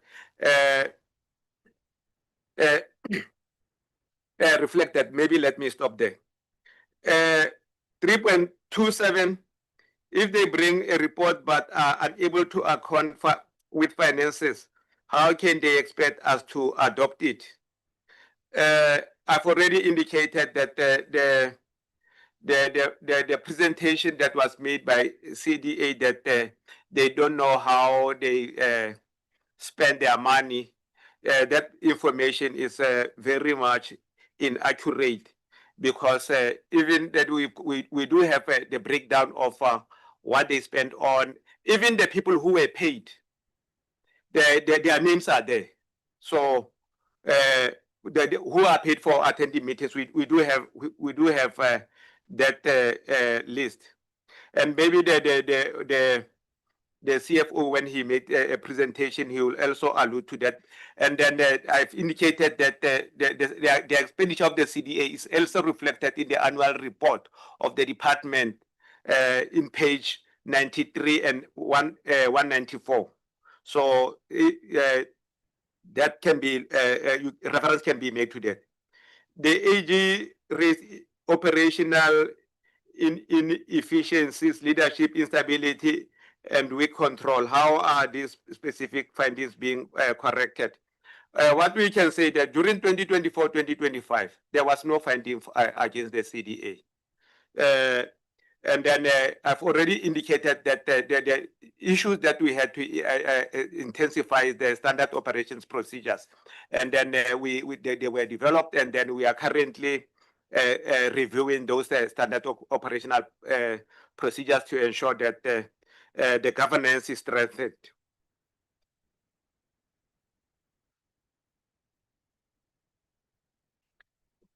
Sorry, Chair. I'm concerned with their structure. They must bring those vacancies to the committee. How will they strengthen their functionality given the resignations and deaths mentioned? I should think this is the point that the chairperson alluded to earlier on, to say that the process of appointment of the new CDA members should start, because currently we don't have we do have members of the CDA who are from state organs, but we don't have members of members of the CDA who are independent. And I should think that exercise will be completed soon. Maybe can you please enlarge that? There is a budget of the Central Drug Authority. I don't have it here before me, but it is reflected there. I don't know whether the CFO wanted to talk to it, or I should go. There is a budget, and then the line items are clearly defined there. And then the CDA in one of the line items that were mentioned, the research and advisory. During the last presentation of CDA, they said that they did not conduct research. Looking at the line item that is called research and advisory, and they said that they are surprised that the money had been used there. Surprised, they only focused on one aspect. Yes, we said that we did not conduct research, but the advisory was there. CDA did appoint a service provider to develop APP for themselves, for the CDA. So that is where the money was spent on their side. And then we also appointed the service provider was also appointed to review the current National Drug Master Plan. So they only focus on one aspect. It says research and advisory. That's one item, as according to finance. They clap them that way. So they did make use of that money. Chair, let me conclude by saying the below also covered one of the slides that we have already mentioned, and then there are no financial statements that are prepared specifically for the CDA. The CDA function resides within the Department of Social Development. Maybe let me pause there, Chairperson. Thank you very much. Thank you. Honorable members, I mean, have you listened attentively the presentation from the department? So I'm going to allow members, each and every member, to participate, to ask questions, and then also to caution the members that coincidentally, we'll be having an injury time of 15 minutes because it's 11:45. That we make sure that maybe at past, we give the department to respond up until 1 o'clock. We agree? Are we agreeing? Okay, fine. Sorry, let's get from them first whether do they have any additional information, and then we'll allow members to participate. Any additional information? Honorable Chairpersons, thank you very much. We had, I indicated in the beginning that we would have loved to address the last part of the letter, Honorable Chair, that talks to the review of the CDA. And given the time, I'm not very sure if we're still going to be able, and if you would want us to do so, I would request that we make that presentation so that we take the questions at once. Thank you, Chair.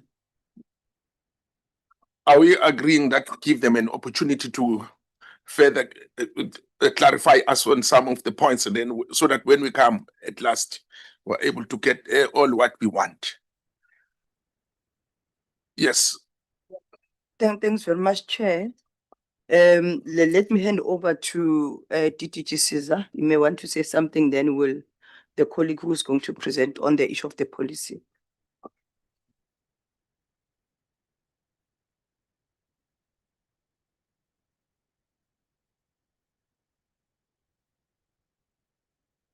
Chairperson, if I were to come in, please, DDG, may you assist the members because of the time. Make sure that you don't spend too much time in your presentation, because we need to get the questions that they have more time than us presenting. Chair, can we proceed even if it's not flighted? Are they? Okay. Or you do have. Of course. Okay. Okay. Thank you once more, co-chairs and my honorable members. I will gallop. The purpose of the presentation was to share the work that we have done and the fact that we do have a comprehensive policy that seeks to address challenges that we have in dealing with issues of substance abuse. And this policy was widely consulted. We even gazetted it for public comment so that we can be able to receive all the inputs that are needed. And after we have received those inputs, we managed to effect them, and the policy was then presented in cabinet and it was approved. The purpose of developing this policy was to make sure that come the time when we need to amend the legislation, because our legislation is already outdated, then we have a policy that is guiding us, and we have done exactly that. Well, in terms of the situation analysis, I will skip because it's there in the interest of time. Go to the purpose. Why are we having this policy? We've already indicated that we needed the policy so that we can be able to have a framework that assists us to deal with the issues of substance abuse in the country. What is also important is that this policy is also advocating for a balanced approach. It emphasizes on a balanced approach because in the past, we have been focusing on one level of intervention, which is treatment. Our budget has been spent on treatment, very little on prevention, early intervention, as well as aftercare. Hence, the policy had to emphasize all those levels of intervention to say, if we are to really see a change, it is important that all the levels of interventions are adequately resourced and we are able to deal with them and focus on them. Secondly, it also talks to evidence-based, because there's a lot of programs that are out there and everyone is saying they are addressing issues of substance abuse, be it civil society or government. But the challenge is how those programs, are they evidence-based now? Because if they are, we should be able to see the change. And if we're not seeing the change, then we are not sure about the impactfulness of that program. So the policy is advocating that each and every program must be evidence-based and it must be tested that indeed it's working. It also talks about making sure that we have strategies that cut across one department, but all pillars, be it demand reduction, harm reduction, as well as supply reduction. Challenges are many, and this policy was coming up with some intervention or proposals to address the challenges that we are currently contending with as a country. I'll just talk to maybe three in the interest of time. One of the challenges is that the CDA used to be located, or rather, let me say the secretariat used to be located, at a directorate and as a sub-directorate, and that has its own challenges in terms of having enough capacity to cover all the 9 provinces, as well as 21 departments. So therefore, the department now, the policy was calling at that time, that was 2024, it was calling for us to restructure the CDA secretariat and make sure that they are capacitated. So now, as we speak, we have achieved that. We have alluded to that. We said we have appointed a director and we have appointed additional deputy directors who are allocated in provinces to ensure that they support the work of those provinces. The other main issue here was the issue of institutional mechanism. We had a problem that all our focus and our resources are focusing on CDA, which is at a national level, but there's very little that goes down to provinces. As we have seen, that local drug action committees are not supported or are not funded, and we are expecting them to do a lot of work. So now the policy is calling that the very same local drug action committees and provincial substance abuse forums must be funded adequately or equally like we are funding CDA, so that they are able to do the work, because they are generating the work. They are the ones that are ensuring that work is done. So those were some of the challenges that we have. And the other issue was also to make sure that there's political buy-in, because at that time we didn't have the IMC. So that was flagged as a problem that needs to be addressed.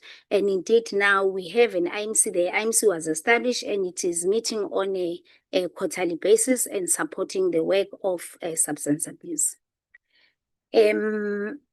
What we are saying on the last slide, we are just emphasizing that with this restructuring, we are having an IMC which takes political responsibility, and more than 14 members of the IMC, which is ministers, they are responsible, they are able to, provide reports and guidance in terms of the work that needs to be done. Unlike when we don't have an IMC, it will only be the Minister of Social Development that takes the responsibility. But when it's an IMC, it's more than one minister. At this stage, we've got 14 ministers that are responsible for this item.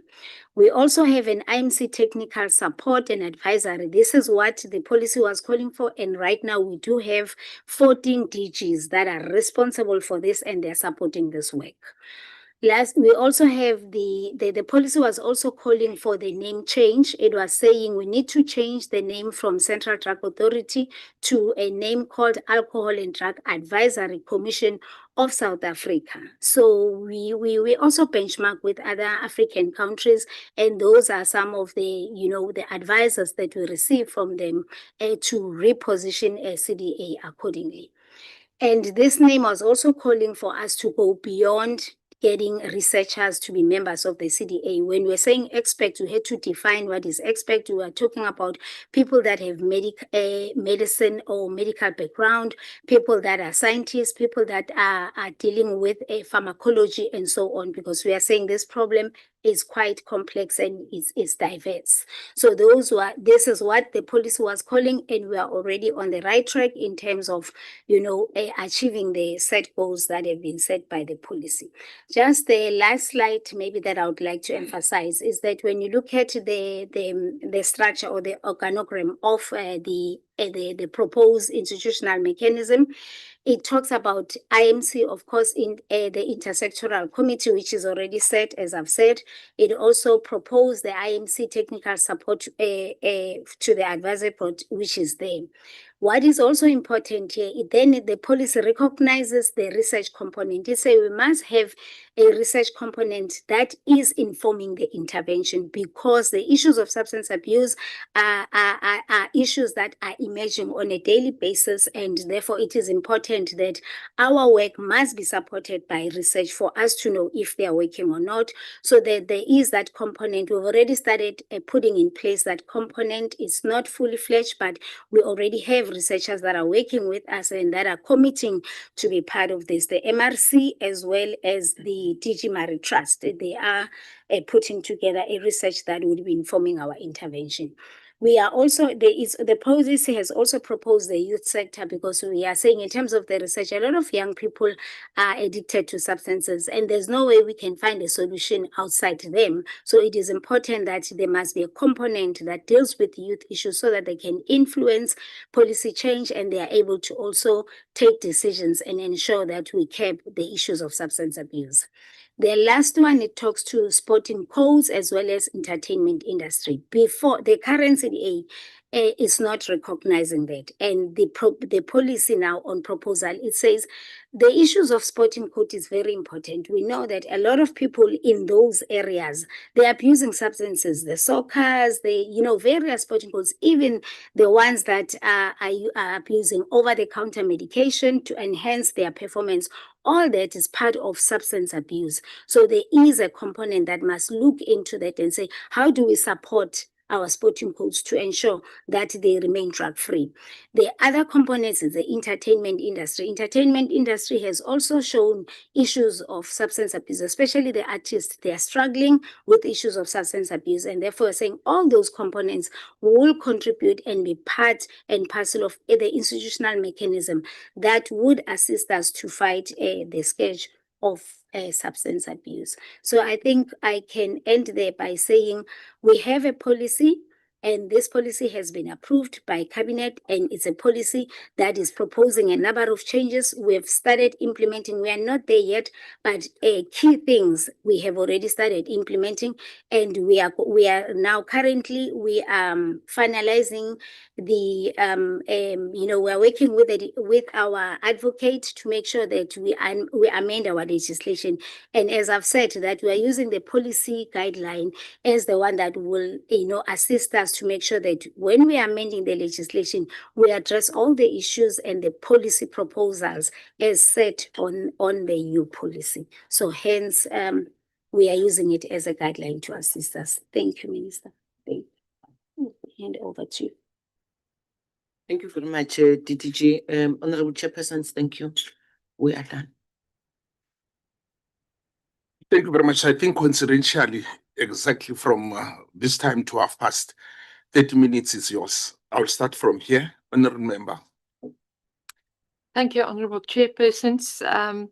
Thank you. Let me welcome the presentations.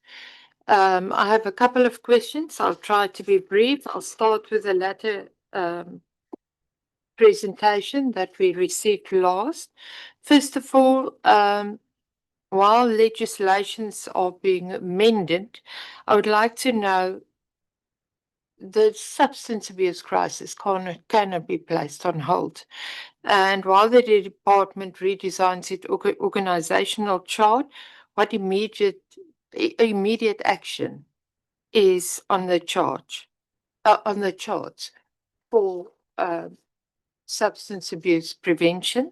Then the next thing is, the presentation says departments must reprioritize their existing budgets. Now, I just need to clarify this. Is the department effectively creating a larger structure without providing the money required to make it work? Then the next one is, the presentation says the IMC will meet as determined by the committee. That is not an accountable and measurable mechanism. What minimum number of meetings will be prescribed annually, and what happens when ministers repeatedly fail to attend?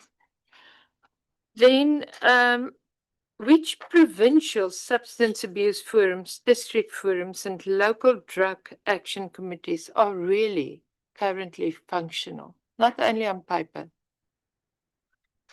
Because a lot of them tick the boxes, but only on paper, speaking from experience. And then how many state-funded treatment beds are currently available nationally and in each province?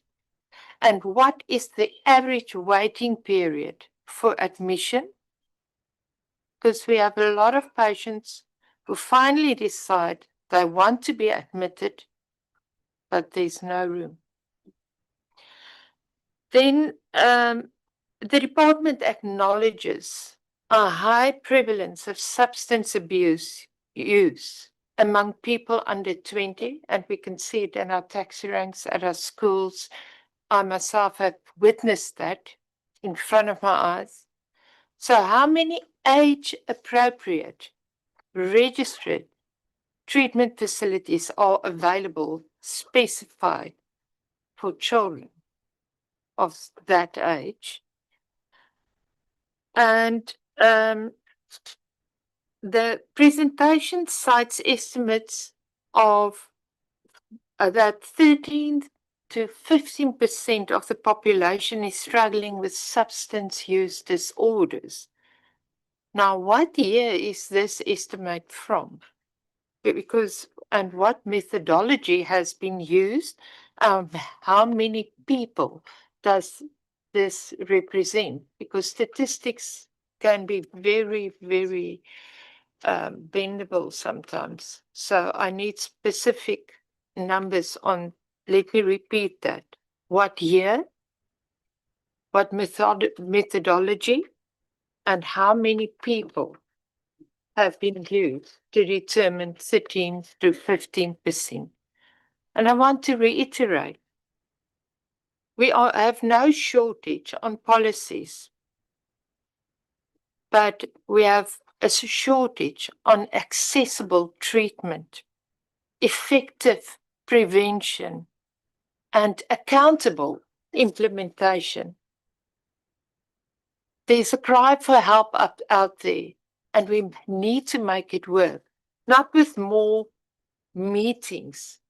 Sometimes I get the feeling, especially from the previous presentation, that we meet to meet to meet.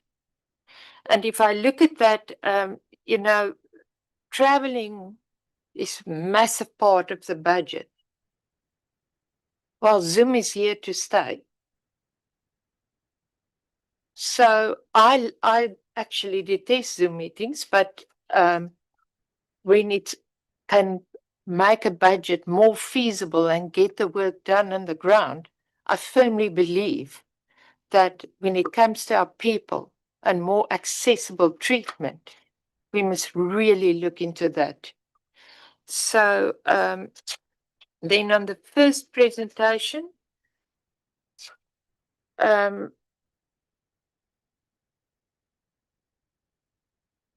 you say the previous drug master plan did not fail because reports were tabled.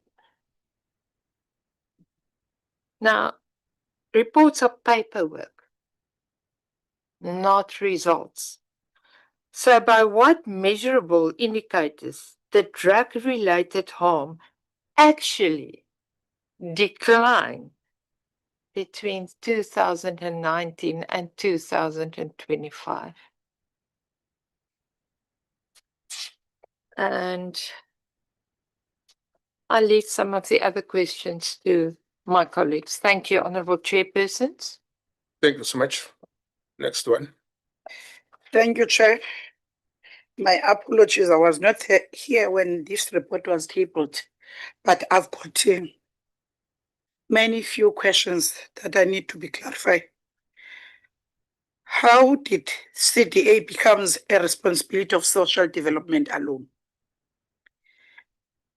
What is the contribution of other departments like health, SEPS, and justice? Now we're short of funding in terms of the to provide to CDA, and we want to know what are other departments' contribution to the CDA now that we know very well that CDA cross across these departments. If CDA is working, I concur with my colleague. What are the results? We want the impact of your work when it comes to these provinces. It does not cover whether it work very well in the Western Cape. We only hear that it is working very well with the Premier of KZN.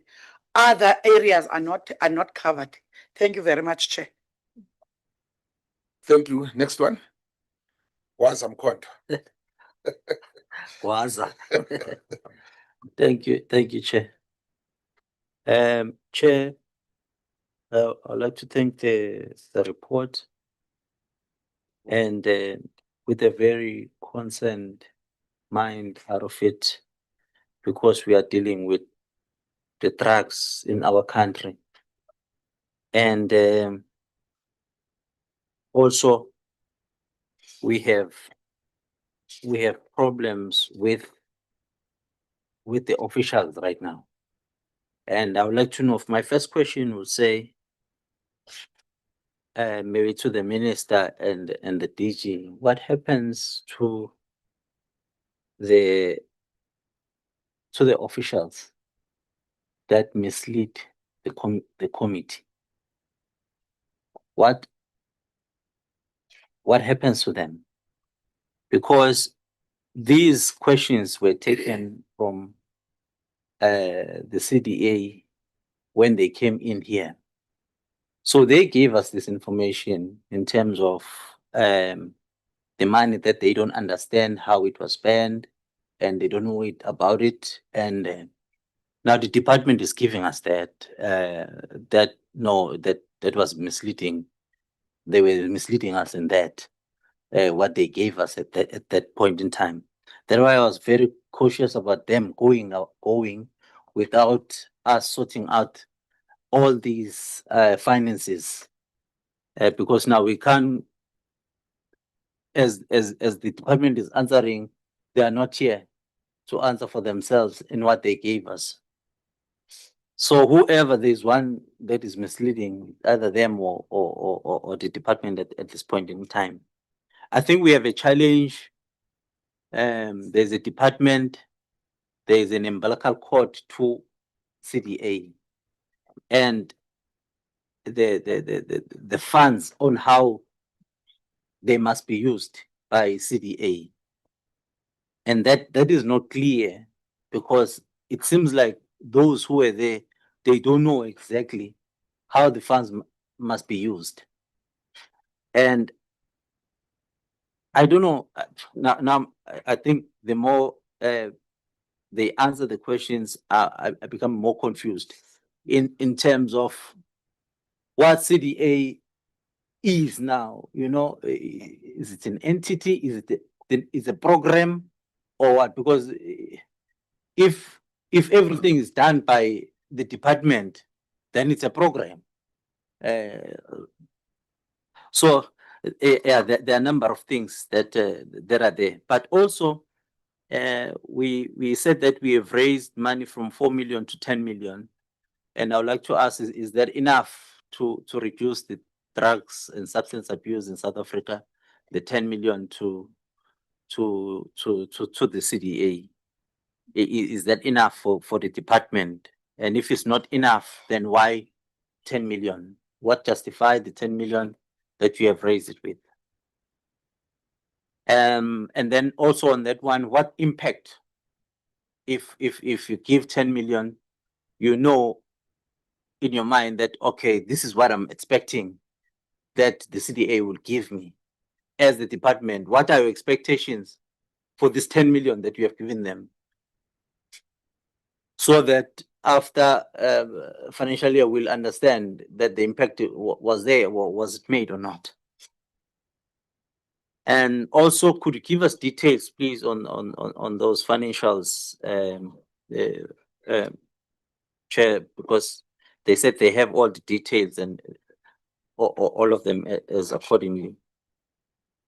I'm concerned about the departments not coming through to CDA, and I'd like to get the reports from all the report that we've got already from other departments in terms of what are they doing, with an understanding also that the CDA is like an overseer, it coordinates departments, it does all of that. So the department, they implement. So I would like to get those report on what they've implemented. Each department, if I can get that. Let me stop there, Chair, for now. I'll come back. Thank you, Honorable Member. May you please switch off your Thank you, sir. your gadget. Thank you. Next one. Oh, before you start to say something, members on the visual platform, we have noted you. Will give you an opportunity also after all members in the House contributed. Thank you. Continue. Angibingelele sihlalo ngokubambisana kwehlalo phambili. Indlu yonke ehloniphekile ngiyabingelela, siyalibonga ithuba. Siyawubonga umbiko esiwethulelwayo uCDA. Imibuzo yami ayiminingi, mhlambe yikho ukudideka lokhu kwalezi impendulo.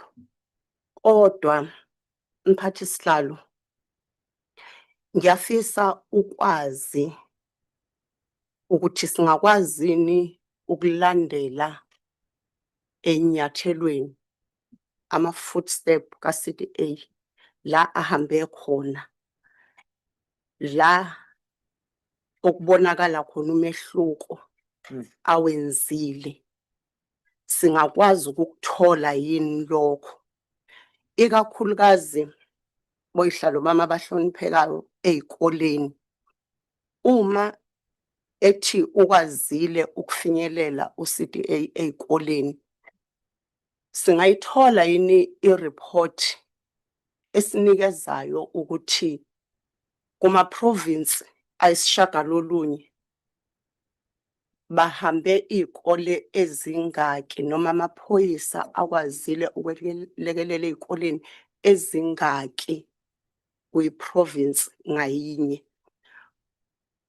uCDA uthi usebenza kahle kakhulu no Premier wase KZN. Ngibuye ngihlale ekomidini lakwa Basic Education. I-KZN sinezikole ezo 6,000. Ngiyafisa ukwazi ukuthi zingaki izikole la izingane nothisha, ngoba ku-affecta both izingane nothisha into yama-drugs ezikoleni. Lezi ngane mase ziwadlela ama-drugs, othisha ziyabagwaza, ziyabadubula. Lo monakalo usenzeka kakhulu kuze kube namhlanje. Manje ngiyafisa ukwazi ukuthi kulezi izikole uma besebenza kahle kangaka ne-KZN, kulezi izikole ezizinkulungwane ezisithupha, zingaki izikole abafinyelele kuzo, zikumaphi ama-district. Uphi umehluko owenzekile, kuphi lokhu abathi ngesilungu impact eyenzekile yenziwa uCDA. Masithinta udaba lika-CDA, sithinta udaba olubucayi kakhulu, udaba lwama-drugs. Sifelwa izingane ukusukela emazingeni aphansi ezikoleni kuma-primary, zibulawa ama-drugs angena ngazo zonke indlela. Izwe lakithi emasontweni amathathu edlule, sihlalo ohloniphekileyo, e-OR Tambo kubanjwe ama-drugs alinganiselwa ku-80 million.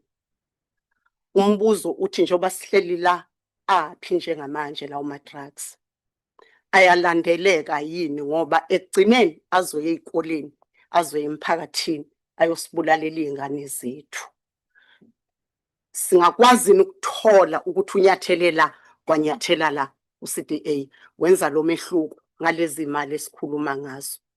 Ngoba uma singaqondi ukuthi sisebenza isimene sibucayi kangakanani njengo-social development, sisebenza impilo zabantu ababulawa yiyo yonke into, including udaba lwama-drugs, akusizi le report sihlalo ayilekeleli inhlobo ingqondo yami yama up and down from province to province, from airport to hotela, kodwa ungekho umehluko owenziwe yilo mhlangano ethatha imali ezingaka. Angithokoze Sihlalo. Thank you very much, Honorable Member. Next member, please. Thank you very much. Let me first thank the department on the presentation that they are giving us and responding to the questions that were forwarded to them. But nonetheless, there are still gaps. For instance, to me, whereby the other departments that are responsible having their own implementation plans, developing and responsible for costing and funding their respective plans. And then how would we know that indeed they have assisted in making an impact? Okay, it's just something that is written on the book, because this is a serious issue. We can have so many departments whereby you are saying that they are also assist. Which measurable things can you say that indeed they've done this through their funding and that they've ring fence? I'm having that. Then again, whereby you have province, district, and local drug action structures, and we are saying that they are assisting also in reduction of this drug abuse and other measures. But to me, if they are not funded, because I know we don't have money, but if we don't talk to that, how do we fund those programs, especially the local drug action structures that are nearer towards where you get the people who are using drugs? Mapaya Emazans. Then Tina will come up with a clean thing. We've done the workshop, then we're finished. It's a workshop, we're finished. Then we say we have reduced the issue of drugs. But if we don't get a report, because I thought we'll have something that will say, let us get a report from those local drug action structures that will say, we've done this with the national department, we've done this, the province has done this, so that, and then we see, because if you can go around towards, you'll see, especially these youngsters, sinamageza amatsha, if you can see, amageza amatsha that are the result of this drug abuse. Then if we can see the reduction, for instance, I'm from a very rural town, but in that rural town, when I was counting ababantu bangamageza, because it is because of this drug abuse. So if we can say that, we'll see by this that really there's an impact. But you know, the report that you are giving and the responses, at least we have done something. And then also to the new policy that we need to implement, the ADEC SA, Because now, if the departments are saying that if we change, because when I was reading the report, it says if we change on how we're operating, we're taking them out, they won't implement, then each and every department, it will sit in its corner. I think we'll talk about that when we want to, because we have already agreed that we need to implement that ADEC SA. Then again, lastly, the cost associated with this proposal. Looking at the work that must be done and having the financial constraint, are we saying that the 10 million that you have tried to boost, I know it's from 4 million, now it's 10 million, Minister. Will it be enough for the workload that must be done to get the results that we want? Thank you. Thank you very much, honorable member. Next member, please. Thank you. Honorable members, before you talk, may you please switch off your gadget, please. Thank you very much. And then you can. Thank you very much, Chair. I want to start off with 2013 when the CDA was initiated, and I'm quoting the CDA's primary function of the CDA is to monitor the implementation of the National Drug Master Plan. And it continues, it is a press release in 18th March 2013. There are a variety of other things that happen or that are said within this press release, but absolutely nothing has happened in the CDA, and I'll justify my statement in a moment, in the past 13 years. Firstly, I do not understand how one can measure success if you do not have a report, number one, and that's question 3.2.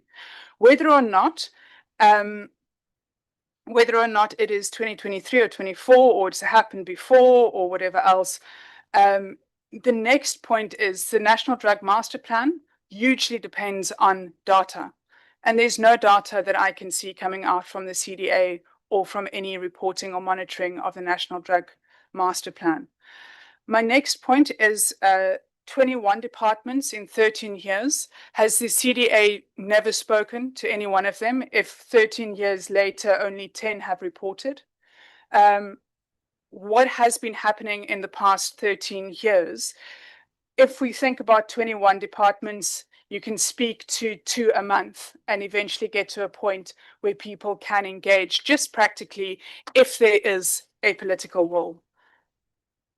I'm very concerned about the accountability measures. Through you, chair or co-chairs, we would like the names of the officials that traveled in spite of saying that they were only online meetings. If this is in fact true, they have misled Parliament, and there's a more serious accusation or conversation that needs to be had. However, considering that this meeting is about the misappropriation or seeming misappropriation of this money in 2024-25, I would have expected those names and the details of the transport to be available to this committee for perusal before conversation. And it is worrisome that it is not. And to me, it shows a lack of accountability, and it shows a lack of taking both the CDA and the committee seriously. It is of great concern, 3.8, that the Drug Master Plan was not costed. This is something that I've said quite often. It's not a new department. It's a department that's been around for 13 years. We're not reinventing the wheel. We need to build on and improve every year so that the people of South Africa can benefit from the functions that we need to fulfill. Question 3.10 says that the Drug Master Plan is a success. I'm not sure it's a success if drug use has increased. that it just confuses me. If somebody could give me clarity on that. I would like to, through the co-chairs, see the investigation on the over expenditure of the 176% for goods and services. According to the then CDA board, firstly, they met online, and secondly, the goods and services did not come through their requests, so that those investigations, if they can be made available to this committee, especially considering that we are looking into a new CDA board. Then with regards to question 3.17, through the co-chairs, could we get the reports of all the oversight visits that the CDA experts did? Quite often we see people going on oversight without any reporting or without any action coming from that. If we could see that, and in addition to that, what coordination and monitoring the CDA has done. And I want to close it off by saying, and I'm going to be very anecdotal in this, when we go to a restaurant and we order food and we give money for that food and the food isn't up to standard, we send the food back. We do something. So much more with the people's money. DSD has given and allocated CDA a certain amount of money. There's very little, if any, proof that something has happened in the past 13 years that have changed the lives of South Africans. But no questions have been asked. And my biggest and largest and final question is, if the CDA board did not accuse the DSD of misappropriating their funds, would we be talking about the CDA and trying to ensure that the CDA functions in the way that it needs to function? Thank you very much, co-chairs. Thank you. Honorable member, next member. Thank you very much, co-chairs. My first question is again to the Minister. Minister, if you can just confirm the delegations since you came into office, because I don't know if maybe it's changed or if it stayed the same, if you can just give us an update. And the reason why I ask this is because we should know who to hold accountable. Yes, ultimately we hold the minister accountable, but if there is a delegation for the deputy minister, then at least we know who's doing what and who's responsible for what.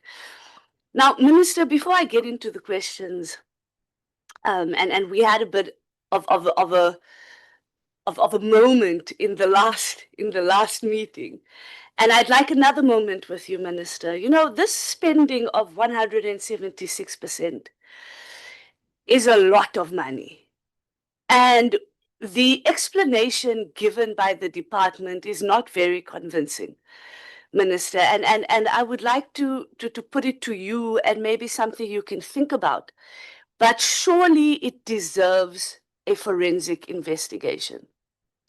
Because the CDA tells us when they were here, as the Honorable Reverend mentioned, that they didn't have meetings, and you said that they did have meetings. So which is it? Did they have meetings? Didn't they have meetings? Did they have online meetings? Did they have physical meetings? And how did it cost millions of taxpayers' money? So, Minister, please look into a forensic investigation, because it's not adding up in terms of the money being spent. Speaking about that money, you had a baseline, CDA had a baseline of 4.135 million and expenditure of 7.2 million. I don't know how many times I have to say this, but I'll keep saying it until I'm blue in the face. This is not your money.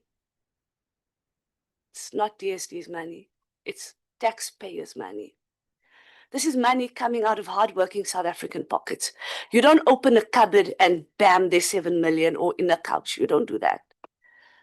It comes from taxpayers' money. And Chairperson, when I look at our society and I look at our communities, drugs is a scourge. Drugs not only affect the individual, they affect the entire family dynamic. They affect the entire community. Go to areas all across South Africa, from Gauteng to the Northern Cape to the Western Cape, all 9 provinces. And one of the main problems, yes, it's unemployment, it's crime, But it's always linked, and Deputy Minister, you made this point, it's always linked to substance abuse. And I agree with the honorable members. It's getting worse. It's not getting better. And in your presentation, you spoke about new drugs. But what are we doing to combat it? What are we doing to the young child in Eldorado Park or in Khayelitsha or in Lenasia or in Ennerdale? How are we making their lives better when the CDA cannot even manage their own finances? What are we saying? What are we saying to young people who are getting addicted to drugs and their lives being ruined, or mothers having to put their children out because they can't deal with this addict child? What are we saying? That we don't care? Because that's what it comes across to me. And I always want to say this, Minister, we can have high-level presentations, we can talk for hours. We must always bring it back to the people of this country and to the young people who just want to have a future in our country, but they are constantly being faced with so many challenges. And drug abuse and substance abuse is one of the biggest challenges. You speak about new drugs. Who knows what's going to happen in 5 years? Who knows? I mean, we read about fentanyl in the USA. We read about how it's killing people, how people we love are overdosing from fentanyl drugs, celebrities dying. What happens when it reaches our shores? What are we going to do? Because we're already woefully unprepared. And it doesn't look very hopeful, if I'm honest with you, Minister. In fact, it's very emotional because even my family, I have family and I have friends who are suffering with addiction and their entire lives. It comes to a stop. And they look at us. And what do? We spend 7 million on meetings, shuttles, car. That's the message we're sending to South Africans. And it's not a happy one. The CDA is an oversight body that is supposed to coordinate a national response. You end up spending more than 7 million.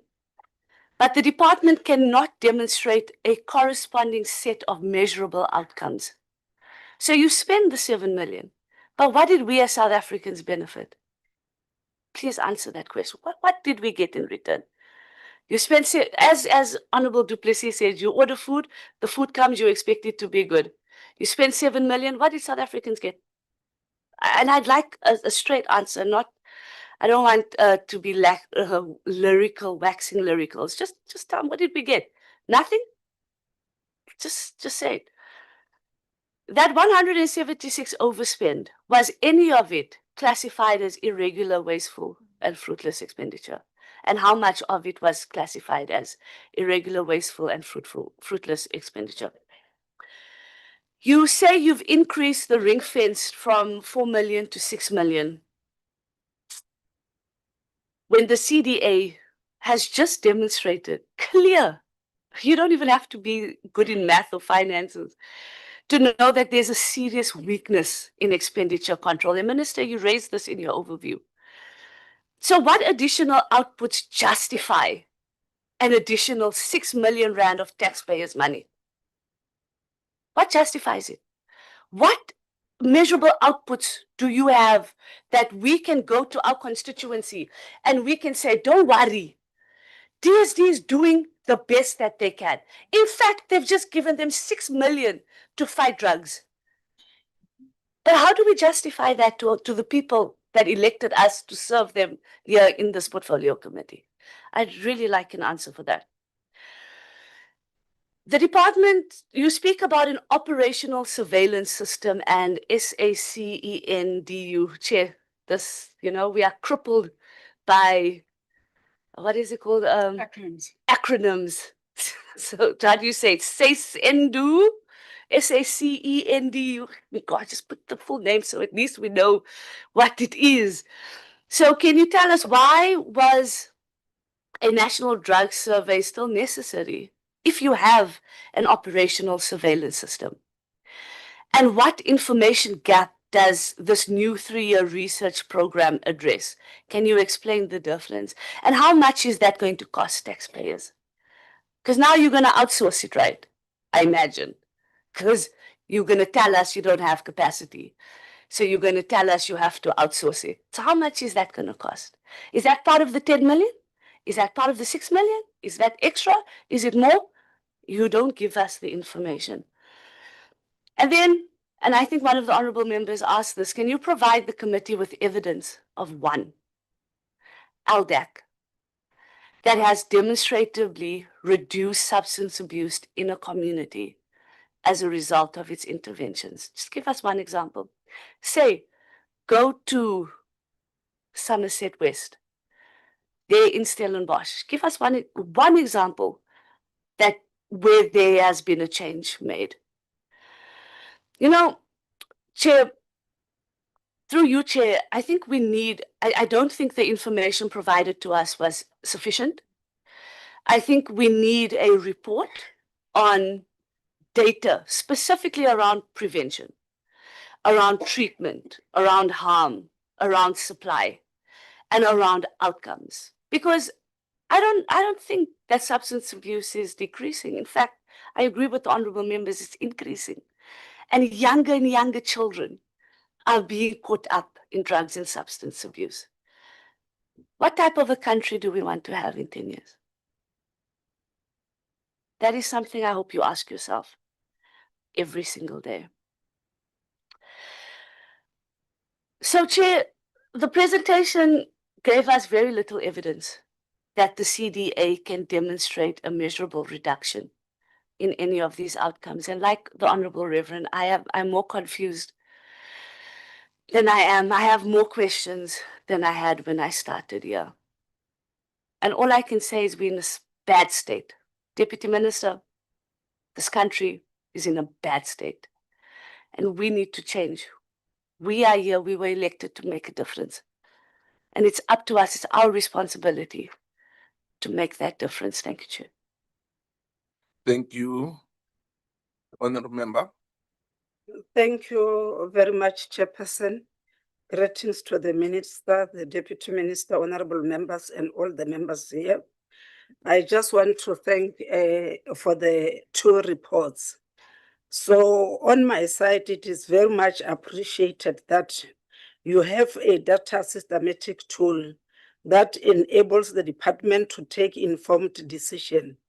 Therefore, can you take us into confidence as to the specific policy or program changes that have been made as a result of data generated through the National Substance Abuse Surveillance Electronic System and SENSU, South African Community Epidemiology Network on drug abuse? And can DSD provide examples where the evidence directly changed government interventions? That is my first question. Secondly, overall, we welcome the responses that have been tendered before the August House. But how do we ensure that the rebranded CDA becomes an even more effective instrument to curtail drugs and alcohol, which have multiplier effects on GBVF and other social ills confronting our communities? From your presentation, we realize that we have many departments. Maybe you can just tell us how many departments you have, and also to outline more on the different departments. But all in all, we heard the explanation fully, and we are aware of the work of this of the Select Committee on Social Services regarding Central Drug Authority. Thank you very much. Thank you. I think it's the last member here, and then we'll follow the visual platform members. Thank you, Chair. Honorable Minister, maybe just by saying we welcome you once more, but it's like you are being fed a poisoned chalice. You are traveling in a slippery road. You are traversing muddied waters. But who is responsible for all these things? The poison chalice that you have been fed is being baked in your department. And I think the chief baker there will be the DG. So we can sit here and say so many things, Honorable Minister. Unless there's a change of heart and attitude by your officials, nothing is gonna change. All that they're going to do next time is to see your immediate exit from the department. So if I was you, I'll take a position that will say, let them exit first.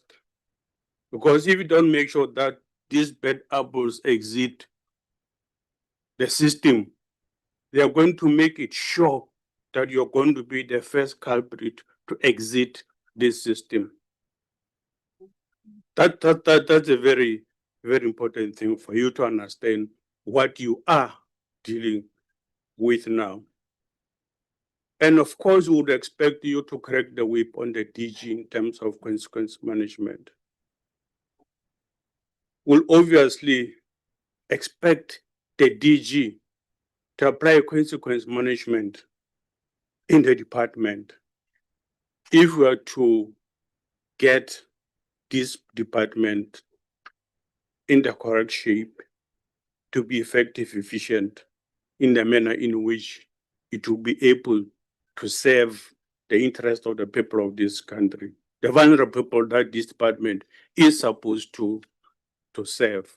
And first, also appreciate the presentations that have been made, the restructuring of the CDA. It means we are accepting as officials that we need to reset the button here, re-engineer CDA and so on. But I would have expected the Honorable Minister that would have received a presentation that says we have done some audit of the functionality or performance of CDA. And these are the gaps that we have identified. So therefore, this restructuring must be informed by a certain performance assessment that has been done.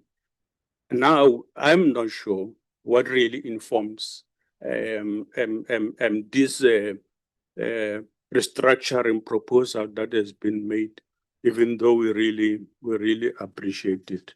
Because in my view, ourselves here as politicians are more concerned with the outcome impact. So will this restructuring result in measurable concrete outcomes or impact-based results? And the only measurement around will be that would this restructuring be able to reduce alcohol and drug abuse on the ground? I haven't seen that in the presentation. Maybe it can be reworked again to really reflect on that. I think that's very critical. That with the proposed restructuring, I'm sure it will be positioned to focus on the local sphere where people reside, experience drug and alcohol challenges, and this will be commendable. But however, how will the department ensure that provincial, district, and local action structures are not merely additional coordinating structures without operational capacity, funding, and measurable responsibilities or measurable outcomes? Chair of our portfolio committee, Honorable Masango, you will remember today we're sitting here considering response on the questions that were raised by the select committee. The department still owes the portfolio committee answers, if you can recall when the presentation was made here. and by the then DG, an undertaking was made that the department will come back here and respond to those. Whilst we are considering this, but from the portfolio committee point of view, the department still owes us certain answers in as far as this matter is concerned. I think that's very important for all of us to understand that. And if we could recall in that meeting, the response by the then DG was that CDA is constricted. Constricted meaning that it has very little, if any, of financial freedom. So it cannot account for itself.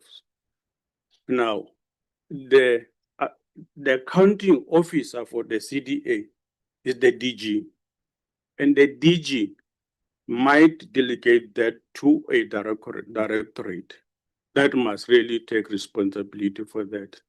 But what is difficult is that CDA gets account because it does not produce its own annual financial statements and audited financial statements and so on. But it does so through the department. And we have been referred here to page 93 and page 194 of the audited financial statements for 2024-2025. But those pages are not attached.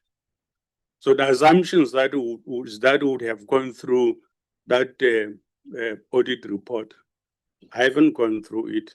I'm not sure whether colleagues have gone through it. But what needs to happen, if you make a reference to something, you must attach it. That page 93 and page 194 are not attached in this report, and you'd want us to assume that the reference made to those pages is indeed a correct reference. It does take us to how the financials of CDA has been accounted to, which is a very big challenge. We know for a fact that CDA does not have financial delegation, and as the secretary has mentioned, we agree. So who accounts for the finances? It's the department, it's not CDA. And that's why in the meeting that we had with the CDA and the portfolio committee, the CDA did not agree to certain items on their financial statement because they were not involved in it, and they do not have financial delegations. How do we expect them to respond to those?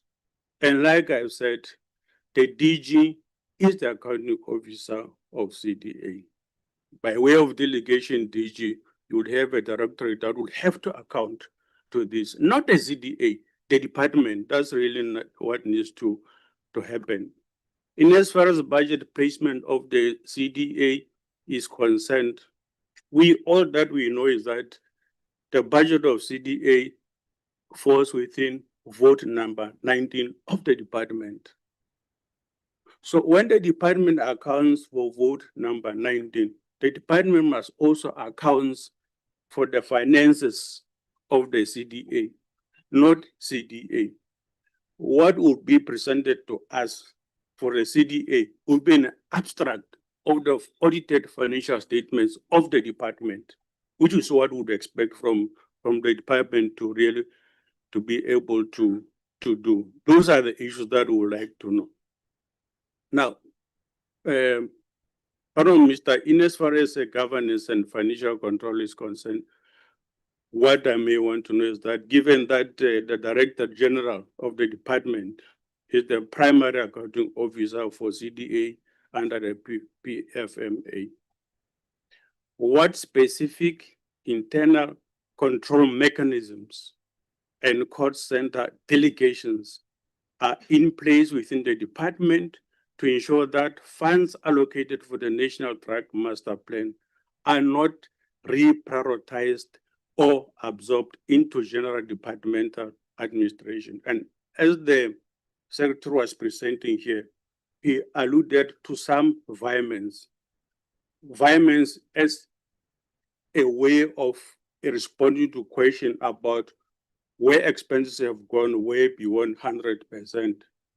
CDA will not be able to answer for that.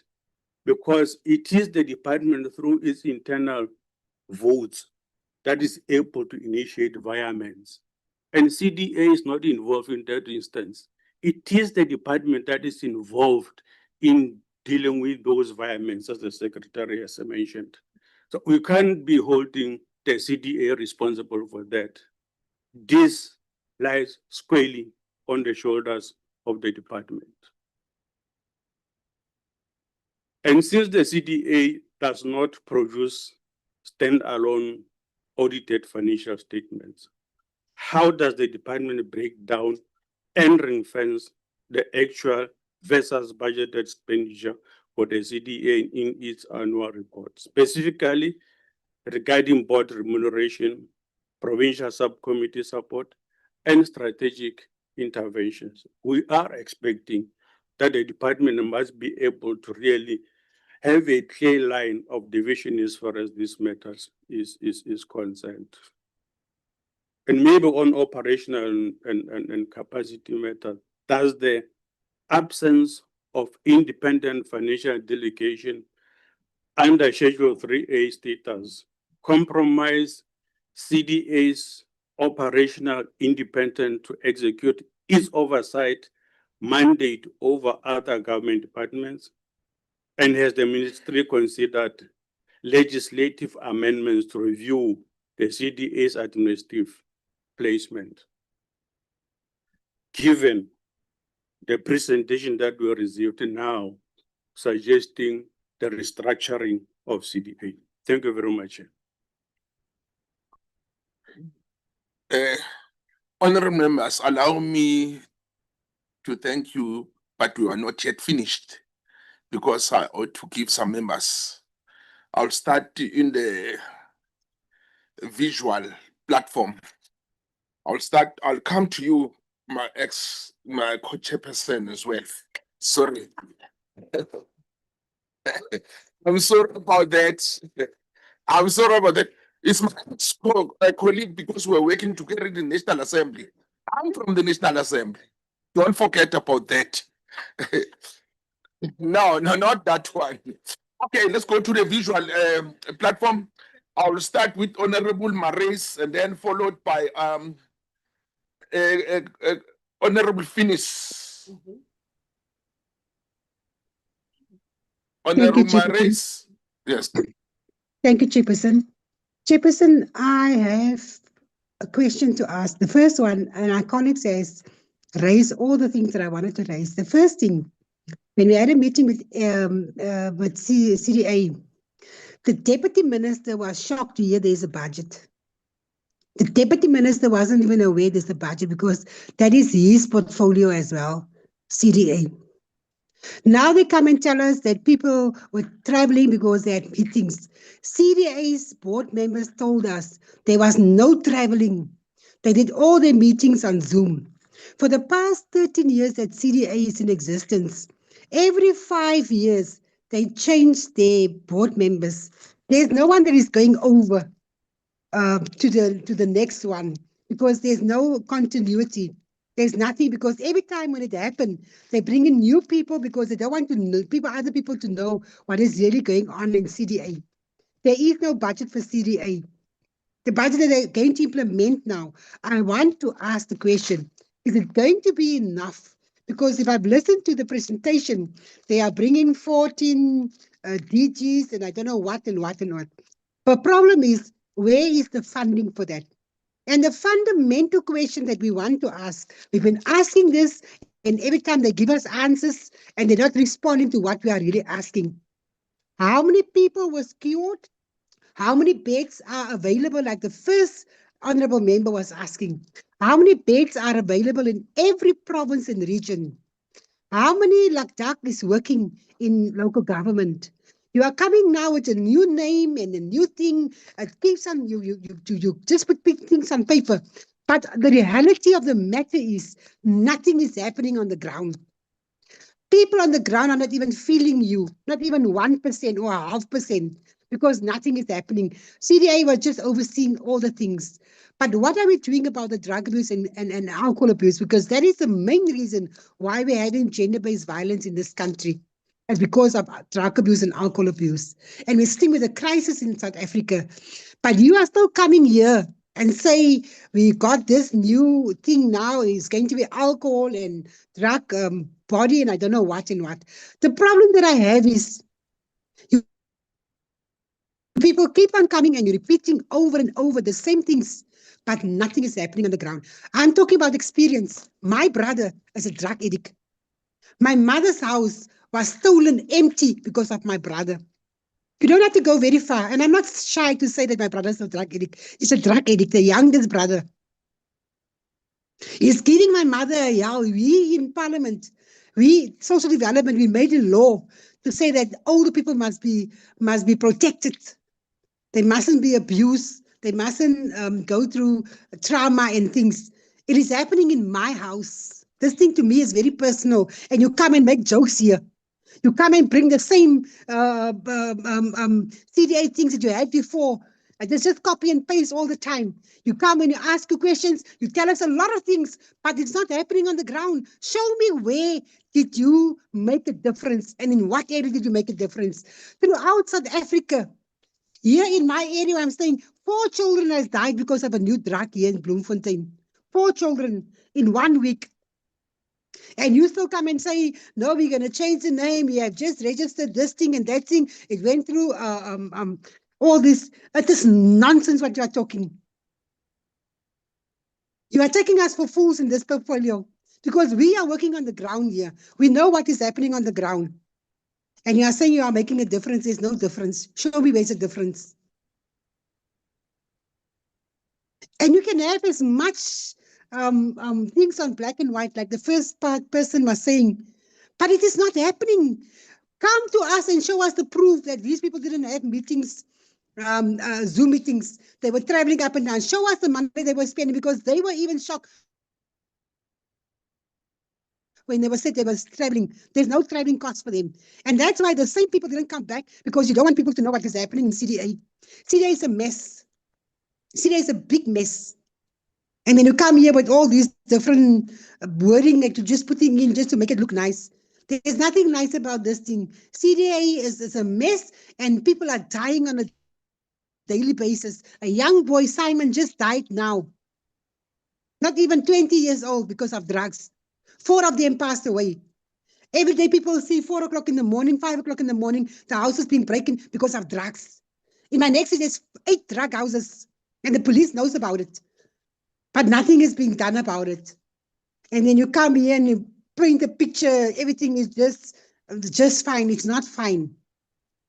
You must come with proof. You must tell us how many money was spent, who spent that money, how many money are you going to bring in now? That 10 million is not going to be enough because you're going to have different structures now. It is every time just structures, but it's not happening on the ground. Chairperson. And I'm very disappointed with the way people are reporting here. And now when they're going to report back now to us, when they're going to answer our questions, they're going to be as vague as always. It's happening all the time. And I'm so tired of this because it's the same people answering the same questions over and over. I'm so tired of these questions that they are giving to us. I'm so disappointed with what is happening with the department. And the minister, like my colleague was saying, they are telling you lies. And they are throwing you on the bus because you don't know what's happening there. You must go and do an investigation to see what's really going on in your department. Otherwise, you're also going to leave a department without knowing what is going on there, like a previous minister. Chairperson, this thing, I cannot accept this report that they are giving us here. I'm so sorry. Thank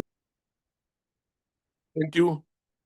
Honorable Chairperson of the Select Committee, Finis, Honorable Member Finis. Thank you, Chairperson Sibande.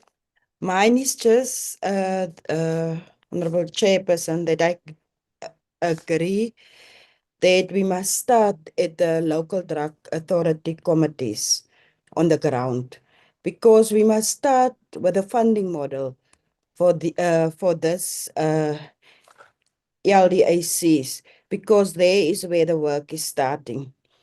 Because according to me, the CDA is responsible to monitor the National Drug Implementation Plan. So what will they have to monitor if there is no activities on the ground from the local drug authority committees? And then in terms of the 10 million that is now budgeted for the CDA, does this include the LDACs, the local drug authority committees on the ground? And then I have a concern with the responses from the department. At our meeting, when the then CDA was there, board members were there, these questions were posed. And as officials from the department, they could not respond to us. And now they are indicating that the CDA is inaccurate about some things that the CDA board members have indicated, because now the CDA honorable chairperson is not there. So that is a really big concern, because it looks now that these questions were not necessary to be even respond to. And then the DDG indicated that the on 3.7 that there were costs that were incurred by the CDA when compiling or when discussing the APP. But according to them, the CDA's budget is allocated within the welfare services branch. When the branch the branch was supposed to conduct a session when they discuss the APP. According to me, the CDA must be part of that session so that they can, so that the APP of the CDA must also be included in the APP of that branch. And just another concern is, at the moment, there is no CDA board members. Will there be any expenditure in terms of goods and services from the 1st of April 2026? Because I can understand there was a director appointed. I understand that one, of the salary of the officials that are appointed. But what in terms of the goods and services? When they compile this annual report, will there also be expenditure in terms of goods and services? That is all from my side. Thank you very much, Chairperson. Thank you so much. I think and I believe there's no more hand in the visual platform. So let me give it. Sorry, excuse me, Chair, I didn't put my hand up because I thought you would be asking everybody. Okay. May I go? Yes, you can continue. Thank you so much. I appreciate it. Good morning, everybody. Good afternoon, everybody, and thank you very much for the opportunity.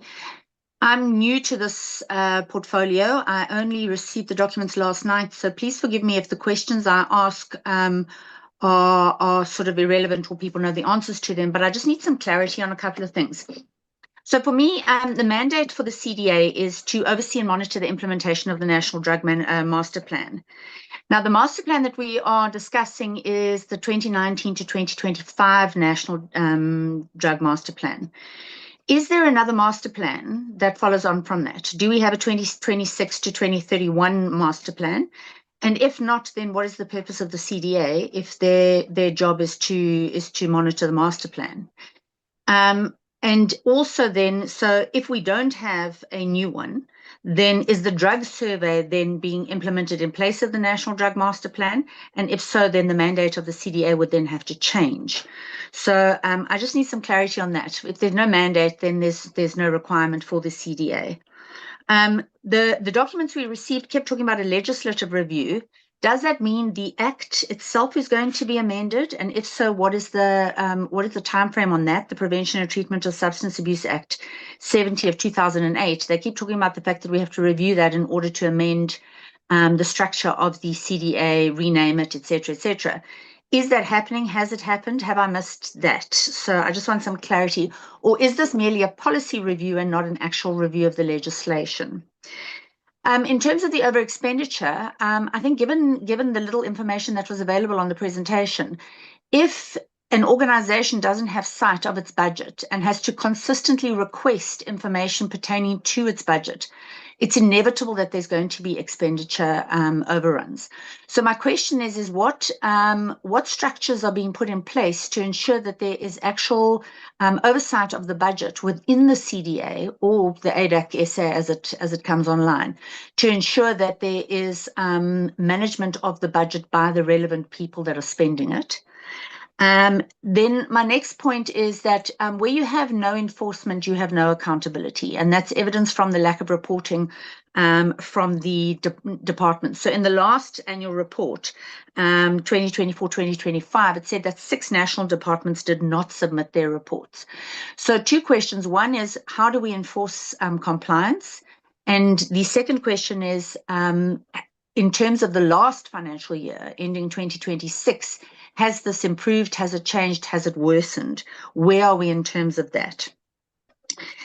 Also, surely the job of the CDA is to be a coordinator. So do we just hand out the national to departments, to NGOs, to local drug action committees, etc., and say, well, go forth and implement? Or are we developing a strategy around which we can require them to do specific things so that it feeds into a central repository of information that then allows us to make evidence-led decisions? So if we're going to now bring out a new drug master plan, do we have the requisite information from the various role players that have fulfilled their specific mandates to develop a new strategy? And how would we then make sure that is being properly? I mean, we've got this new oversight mechanism, this National Substance Abuse Surveillance Electronics System. That's great. It's operational. What does that do? And does that give us information that allows us to adjust the work that we're doing in order to meet the new demands on us? And then finally, I think one of the problems with your local drug action committees, and I speak from experience because I've been the treasurer on our local drug action committee since 2012. One of the problems is that the mandate for that is given to the mayor of a municipality. And let me tell you something now, the municipality in our area has not been involved in the local drug action committee since inception. I joined when I was a councillor because I felt value in it, and I went there as a councillor of the municipality. And I've just stayed on in all my various iterations because I believe in the value of the work that we're doing. But there's no interest from a municipality. This is not a municipal mandate. So you're not going to get buy-in from mayors who are trying to deal with other service delivery issues. We need to relook at who we're giving the mandate to enforce this national drug master plan. And I think only once we have actually identified the correct role players, the people that are really going to be invested in making this a success, are we going to be able to start seeing proper action on the ground. So I think those are just my sort of very, very low level inputs, and I hope that I haven't sort of asked questions that are really sort of stupid questions. So thank you very much for the opportunity. Thank you so much, Honorable Masango.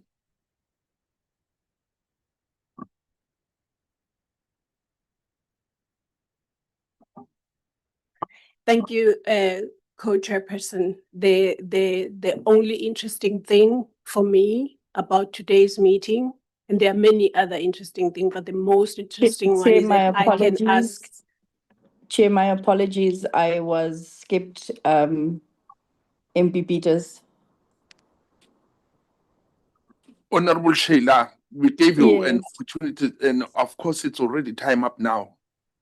If you can check time. I'll be short. I'll be brief. Thank you, Chair. and good afternoon once again. I think the greatest concern in the presentation is that the responses explain the structure or the processes, but do not provide the evidence, numbers, accountability, actions, or the timelines, as well as measurable results that the original questions were seeking. And based on that, Chair, I'd like to ask what specific investigation was undertaken into the reported overspending and what were its findings? And then I would like to just get the department to also explain to us, how does the CDA measure the effectiveness of LDEX beyond simply confirming they exist? Because I'm aware that in my community, it is non-functioning. And I do agree with the previous speaker about the mandate of LDEX. And then my greatest concern, Chair, would be the fact that the department actually said that the CDA misled Parliament, and they did actually travel, and have meetings, and not just virtual meetings.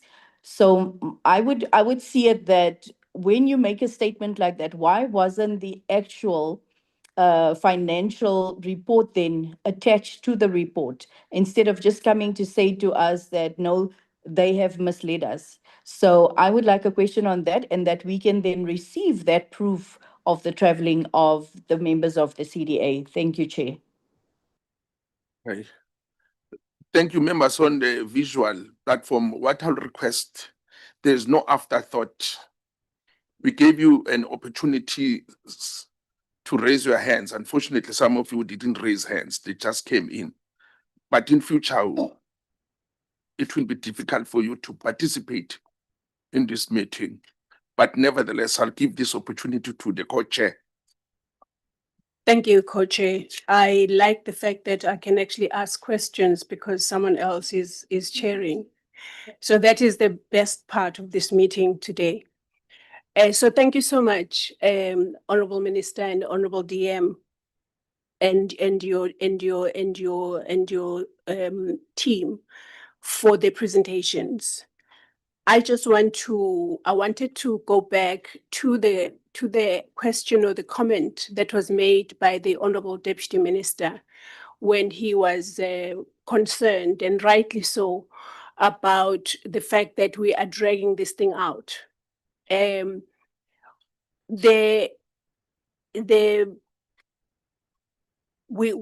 we asked for this to be postponed, to be deferred rather, the agenda item, it was because the referral to the NCOP was in May, 2 months ago. And the rules are saying that both committees have to be involved in doing this work. We are as equally concerned as you are, if not more, because the civil society organizations are on my back at least, to have this done. And so while we appreciate very highly and profoundly that you are worried about this issue, but we have to still do it according to the rules of Parliament, unfortunately. And the other thing that I wanted to say, in agreeing with what the Honorable Ramaila was saying, I was going to refer this meeting to what the chairperson of the PSC said when he came to this meeting, to this committee, where after he had done the work that he had to do and experienced so many challenges in just getting information that he needed to come to his conclusions on the own accord investigation that he was doing. He had not, the PSC had not been asked to do the investigation that we were doing. It was an own accord investigation, but he struggled to get everything. And his observation was that there is more to the department on the negative side than meets the eye. And I want to agree with the Honorable Ramaila to say, and I think the Honorable Sharif also the last meeting said, Minister, please open your eyes because there's a lot to see there. And so with regards to this, this presentation today, I also want to say, Honorable Ramaila, the answers did come back from the department on the meeting that we had with the department on this particular issue. But the honorable members were wholly not satisfied with those answers because they were vague, because they were defensive, like the presentation we had today. It was just defending the department against CDA, and that did not help the meeting at the end of the day, obviously, because we wanted more information to work with. The questions, I would have used the questions as the basis to provide the members of the committee with more information for them to understand why what happened, not to just directly go to say, they said it failed. No, it didn't fail. They said it's inactive. No, it's active. That does not help the members of this committee, unfortunately. So that would be my comment on that. And then, of course, I would like, if possible, if the members of the committee are allowed to get the copy of the policy that has been approved by Cabinet, because obviously, while one appreciates the presentation, but it is an extraction out of a broader document that one can peruse and obviously see what one can have out of that. And then lastly, lastly, let me say that as it stands, the fact that the department gave more money to the CDA, but not say, because I get from where I sit, because the CDA, we have been told today that it really does not have any role to play in spending budgets or whatever. It gets the budget from the department. Then why were they given all this money, 176% worth of money? Because if they don't book their flights and accommodation and meetings and whatever, then stop when the budget is finished. Just say, no, you're not going to do that, because you're the one that is going to account, not the CDA. So to come to us to say, you spent because you did travel and whatever, but also you're not responsible, you're not accountable. It helps us in no way at all. And lastly, really lastly, I want to know what disease have we diagnosed for the medicine that we are given now? Because we're saying we have a new policy that is going to help. But where is a diagnostic anything, report, research, whatever, to say, hi, you don't need this name, you need this name. Hi, you don't need this, you need that. So that, has it even been costed? What is the basis of this new policy is what I would like to know. Honorable Minister and Honorable Deputy Minister. Thank you, Co-Chair. Okay. Before you respond, let me comment few things. The Honorable Minister and DG and the Interreach, there's something which is worrying me. These questions, I think some of them, they are from us as NCOP. Now, you see, unfortunately, after that, some of the questions, they will be specific to the presentation, but unfortunately, members are allowed to go further to some of the seeking questions. But I'll come to this one especially. You see, I wanted to talk just a bit about CDA. You know, I was happy because your response from both documents, they say the same thing. The first one was on question, first response was on question 3.13, which illustrates that CDA is not listed in terms of the PFMA. And then in this also the second one, also in terms of the challenges, they put it now as a challenge that CDA is not an entity for government. What they say it's a semi-autonomous commission attached to the Department of Social Services. You see, now here is my worry. Because we are talking about money which we are supplying, which we are giving to you in order to make sure that some of the entities are under the social services are functional. Now,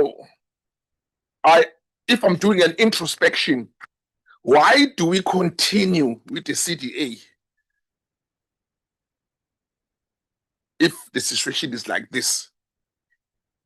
Is it in terms of the constitution, or is it in terms of the, what is it, of according to the rule of the parliament? Because this, at the moment, we don't have a board, we don't have everything. And it's very difficult to account the finances which are given to them. And it's, DG, the department is taking responsibility that everything is them who's supporting the CDA. So why must we continue with the CDA? Because it's nowhere to be found. It's just a comment. And then another one, I was also touched, which I mean, myself, I'll insist with these questions which you responded to. In terms of question 3.22, you talk about the relationship with the SAPS. Now, here comes the question. What is your relationship in terms of with justice in stroke NPA? You know why I'm raising that one.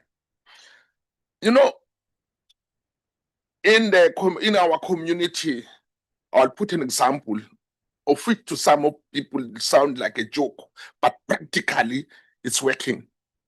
There is a guy who's controlling this program of Sizokuthola. We see it in TV, but we don't get exactly what finally happened with those people which are caught by him. Yes, they are taken or arrested to see the police, but what finally happened with them? I mean, if it was there was a relationship with you, you were going to have some stats. So I can't sit on your neck to demand some stats. Also, I was expecting that the department, if they do have any relationship, they will come up with a proposal if there is a law which we must amend, whatever.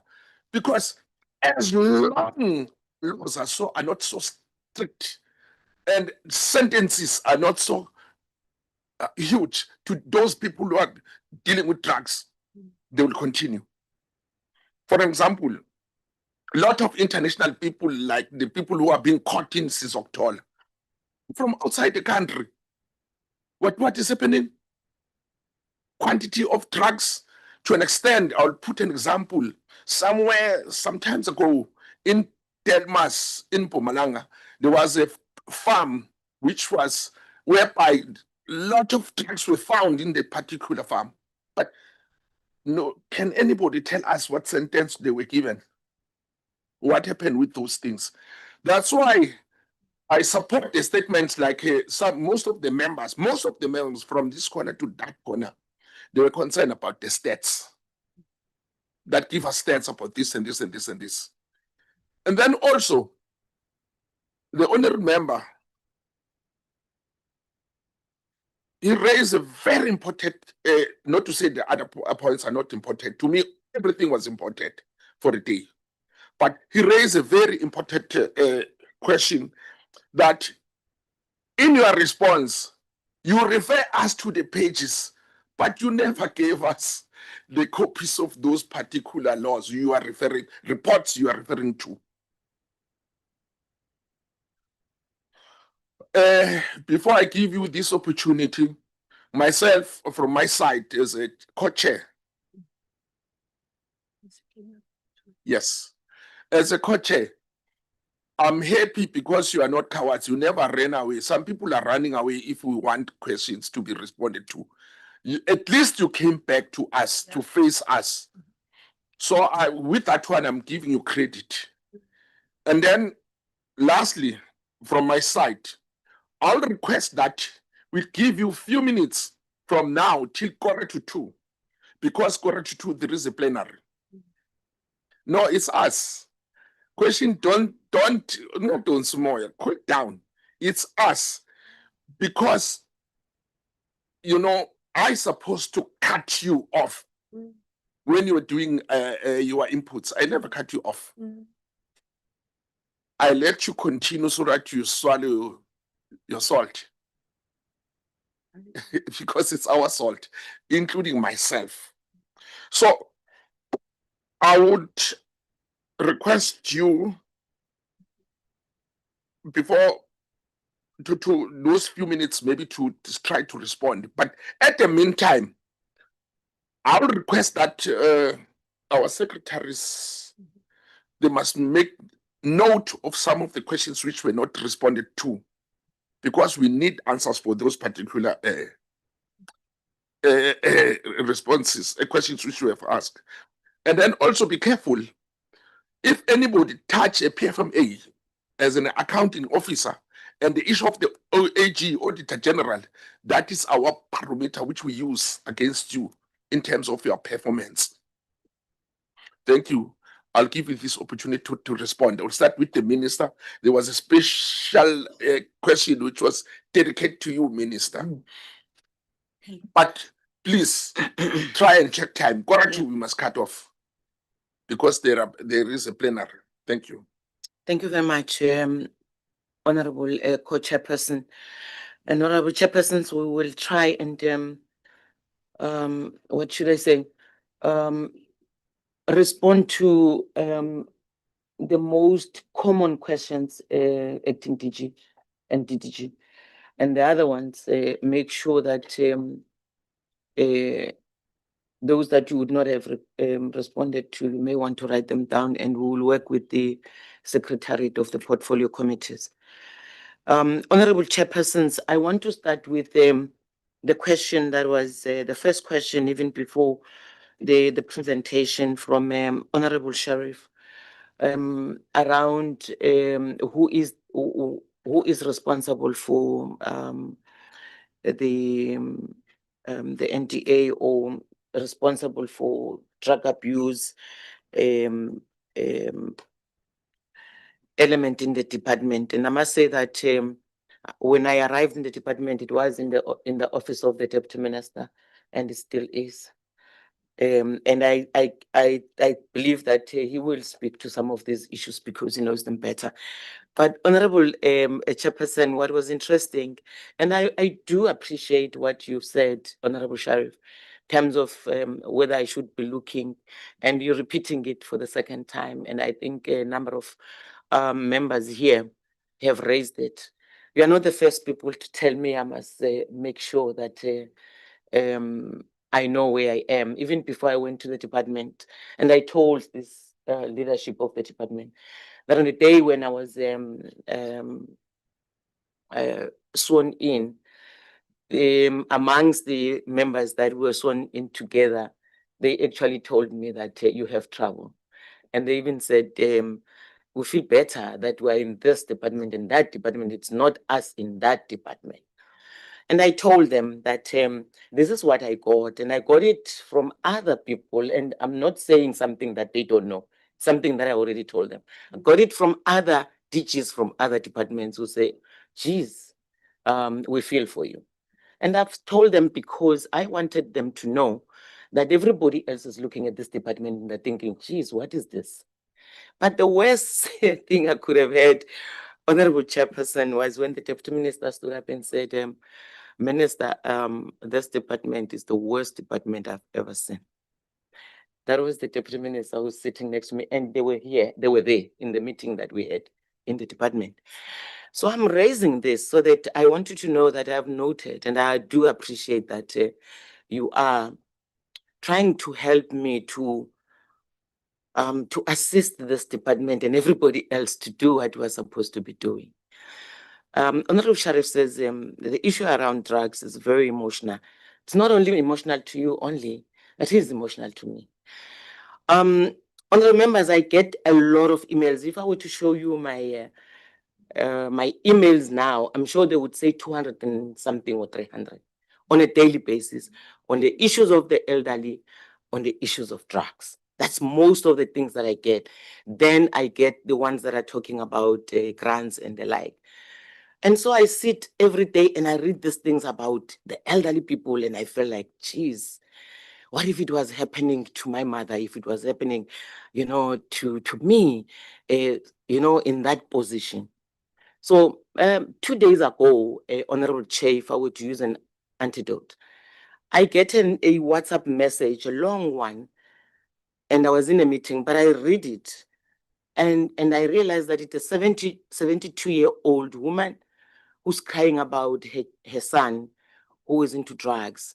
He has a master's degree. He has a BCom honors in BCom, and then he has a master's degree, but he's no longer working. He says when he was working, everything was fine and he was able to help me. So I thought, okay, it's a mother here. I took the phone like I do with almost all people. I try to respond and I try to call them. So I called this woman and I say to her, my name is Dina Pule. She starts crying. She was not even able to tell me exactly what it is because she was crying. And this is how I say it is also emotional to me, because I get these calls and I talk to them and they cry and I don't know what to do. And I come back and I tell the acting DG, and they'll tell you, I refer everything to them every day, but on my emails and the letters that I receive, I respond personally because they wrote to me. And so I think that which I think is a responsibility of mine of responding to people and talking to them, I think it's also their responsibility. And so if they're not doing that, I'm thinking, oh, maybe they're looking at me and they're saying, oh, she's just come in, she'll get tired. And I don't think that, and I said to them that I don't think it is correct that we are given a responsibility and we don't do it. But I'm raising these matters, honorable members, to say that I know how difficult it is for you to want to know, to get information and you don't get it, because it's also the same with me if I want information. Most of the questions that you've asked here, it's questions that I asked the Deputy Minister. I was there. Okay, so if people have spent so much money and you were responsible, what have you done? And the question is, okay, why do we move from 4 million to 10 million? What informs that? So some of these things I also want to know, but I think the leadership is here, led by the acting DG, and I want to believe, honorable members, that eventually with the Deputy Minister probably will come right. Let me give to the Deputy Minister before the acting teacher. Thank you, Minister, and thank you for taking the joint committee into your confidence about the challenges that we have. I've heard that the CDA is a big mess. I think that is very unfair. This portfolio committee attended the 2-day conference where they had a meeting with civil society, all the stakeholders, universities, the who's who in South Africa dealing with prevention and treatment when it comes to substance abuse. The portfolio committee and chair, you were there. You heard the praises of civil society, the people on the ground for the work that the CDA has done over the past 5 years. It was amazing work, and it's a pity we don't have a close-out report of that conference, which nearly did not take place. I insisted it take place. The minister, the DG, and the welfare branch dissociated themselves from that 2-day conference because I wanted the CDA to end their 5-year term on a high note. And it was a high note. I was very impressed to hear from even young girls in high schools on how the CDA made a contribution. Everyone was very positive. Yes, I do have a quarrel with the annual report of the CDA to this committee, which is different to the annual report that was adopted by Parliament. They had their own report, which was solicited by this portfolio committee. Having said that, there are so many issues that I would like to respond to, but this joint committee co-chair still doesn't seem to understand that the CDA consists, in terms of the legislation, of up to 23 government departments led by 23 ministers. That is the CDA. The expert is like my own supporting staff, which I have in my department, and I have about 4 or 5. So those ministers, 23 ministers, have what I call support staff who are experts. And we are still waiting since February for the Speaker and the Portfolio Committee and the Select Committee to give us their candidates that made the cut, so that my minister can decide who she wants to appoint as experts to assist the 23 government departments. The CDA is not those 13 experts. The CDA is the 23 ministers. We also have 9 provincial structures led by premiers. They are not part of the CDA, but they have a role to play, and I assist. Last time it was Premier Lesufi in Tembisa, where we send 400 young kids to treatment centers as a result of the efforts of the Premier, and other premiers are also doing their work. I am the presidential district development champion for Joburg, and we are working very hard in Soweto and in many areas when it comes to the local drug action committees, where the mayor has given the support, unlike maybe some other mayors. So I don't want to, all I'm asking is that the minister has taken the joint committee into their confidence, the problems that we are having with our branches. And we are going to deal with it. We're not going to throw them under the bus.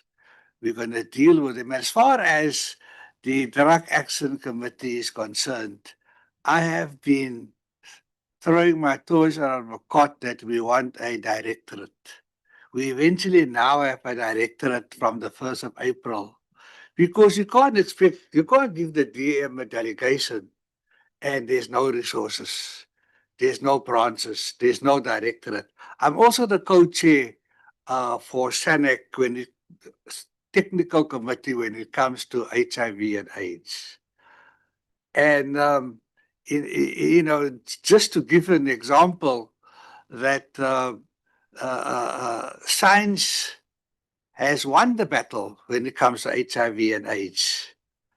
And when it comes to drugs, there's no successful treatment. When I was at this conference in Austria, I decided to test the brains and expertise of the best minds on drugs and alcoholism in the world. And I told them, if we have limited money and we don't have the millions that some honorable members have alluded to, there's no millions that have been wasted. How can you waste millions if the budget is only 4 million? Many departments reprioritize. So if there was over expenditure, the department, because of the ability to reprioritize, pay for the car rentals and pay for some of the expenses. But it's an exaggeration to say that the CDA wasted millions. You can't waste millions if there's no money in the kitty, no money to waste. But having said that, I put a question to the delegates. Shouldn't we rather spend all our money on prevention? Because the money we spent on treatment is a waste of time. There is no treatment. There are some successes because of spiritual assistance that people get change of mind, environment, and so on. But there's no treatment, and we spend all our monies on treatment. So we have, as a member of the CDA, SAPS, the minister, the acting minister, he sends his best person in his department to represent him on CDA. The same with the Minister of Health, sends his best person to represent him on the CDA. So we need to understand that the CDA is not the support staff that these 23 ministers are getting. Those ministers are responsible to present their APPs, to present their budget, and to adequately address their part of the 5-year drug master plan. So to conclude, Co-Chair, I would like to request that please give my minister the names that she can select to serve as the experts to the 23 ministers. Minister, we have to crack the whip and get that 5-year drug master plan going, because I've been told several times it's done. And now recently I've heard, no, we must still hear from Treasury, we must still hear from the department. It's difficult. I had 3 ministers while I have this delegation. So now we have a minister. I'm sure this minister will see out the term. And we need to crack the whip and get that drug master plan so that we can present it for your approval and then submit it to cabinet. And then we need to have a CDA to advise you, Minister, on what their position is on the drug master plan. And then cabinet must approve it. Our annual report is due in September of the work that's done in the past year. The Secretariat has been very busy getting information from 16 ministers, 16 government departments to prepare the annual report. So on that note, I would like to conclude. Thank you very much, Co-Chairs. Thank Minister and DM. I think maybe in terms of the department, 3 key issues that are very key for social development to move forward. And I know that we had a discussion with Minister. The issue of governance, the issues of processes, systems, and human resources is very critical. Because if you run a department where there are no systems, there are no processes, there's no accountability, you are not moving in that department. And we had that discussion, and we are working very hard to make sure that we have system. And I know that some may not be happy, but there must be an accountability in any government department. Don't let me just respond on that one. But I think the other issue which is very key for this department is the issues of entity oversight. And I know that there's a chief director who's here, who's in entity oversight. We've just appointed a director who started on the 1st of August. But the last issue is the issues of socio-economic development, the real, not the meetings, compliance, the real development where there are results. The statistics must tell that whether we are winning the battle or we are not winning. So we are trying to put serious reforms, honorable members, and I know that it may not be good to, when you have found maybe some of the colleagues, maybe things were done like this, you want to say, this is a strategic thinking, this is a direction. So, but we are hopeful that we will press on until we get the department right, while I'm still there, by the way, because I'm seconded. I think maybe on the specific issues that have been raised by honorable members, there's an act, and I know that the act must be amended there and there, particularly on the issues of local drug action committees. But the act is very clear in terms of why this act was promulgated. It's very clear about the national comprehensive national response, the issues of reduction on issues of substance abuse, the treatment centers, including the skills development. And I know that Minister was also raised in one of the amendments to say, you take people to treatment centers, they come back to the same environment.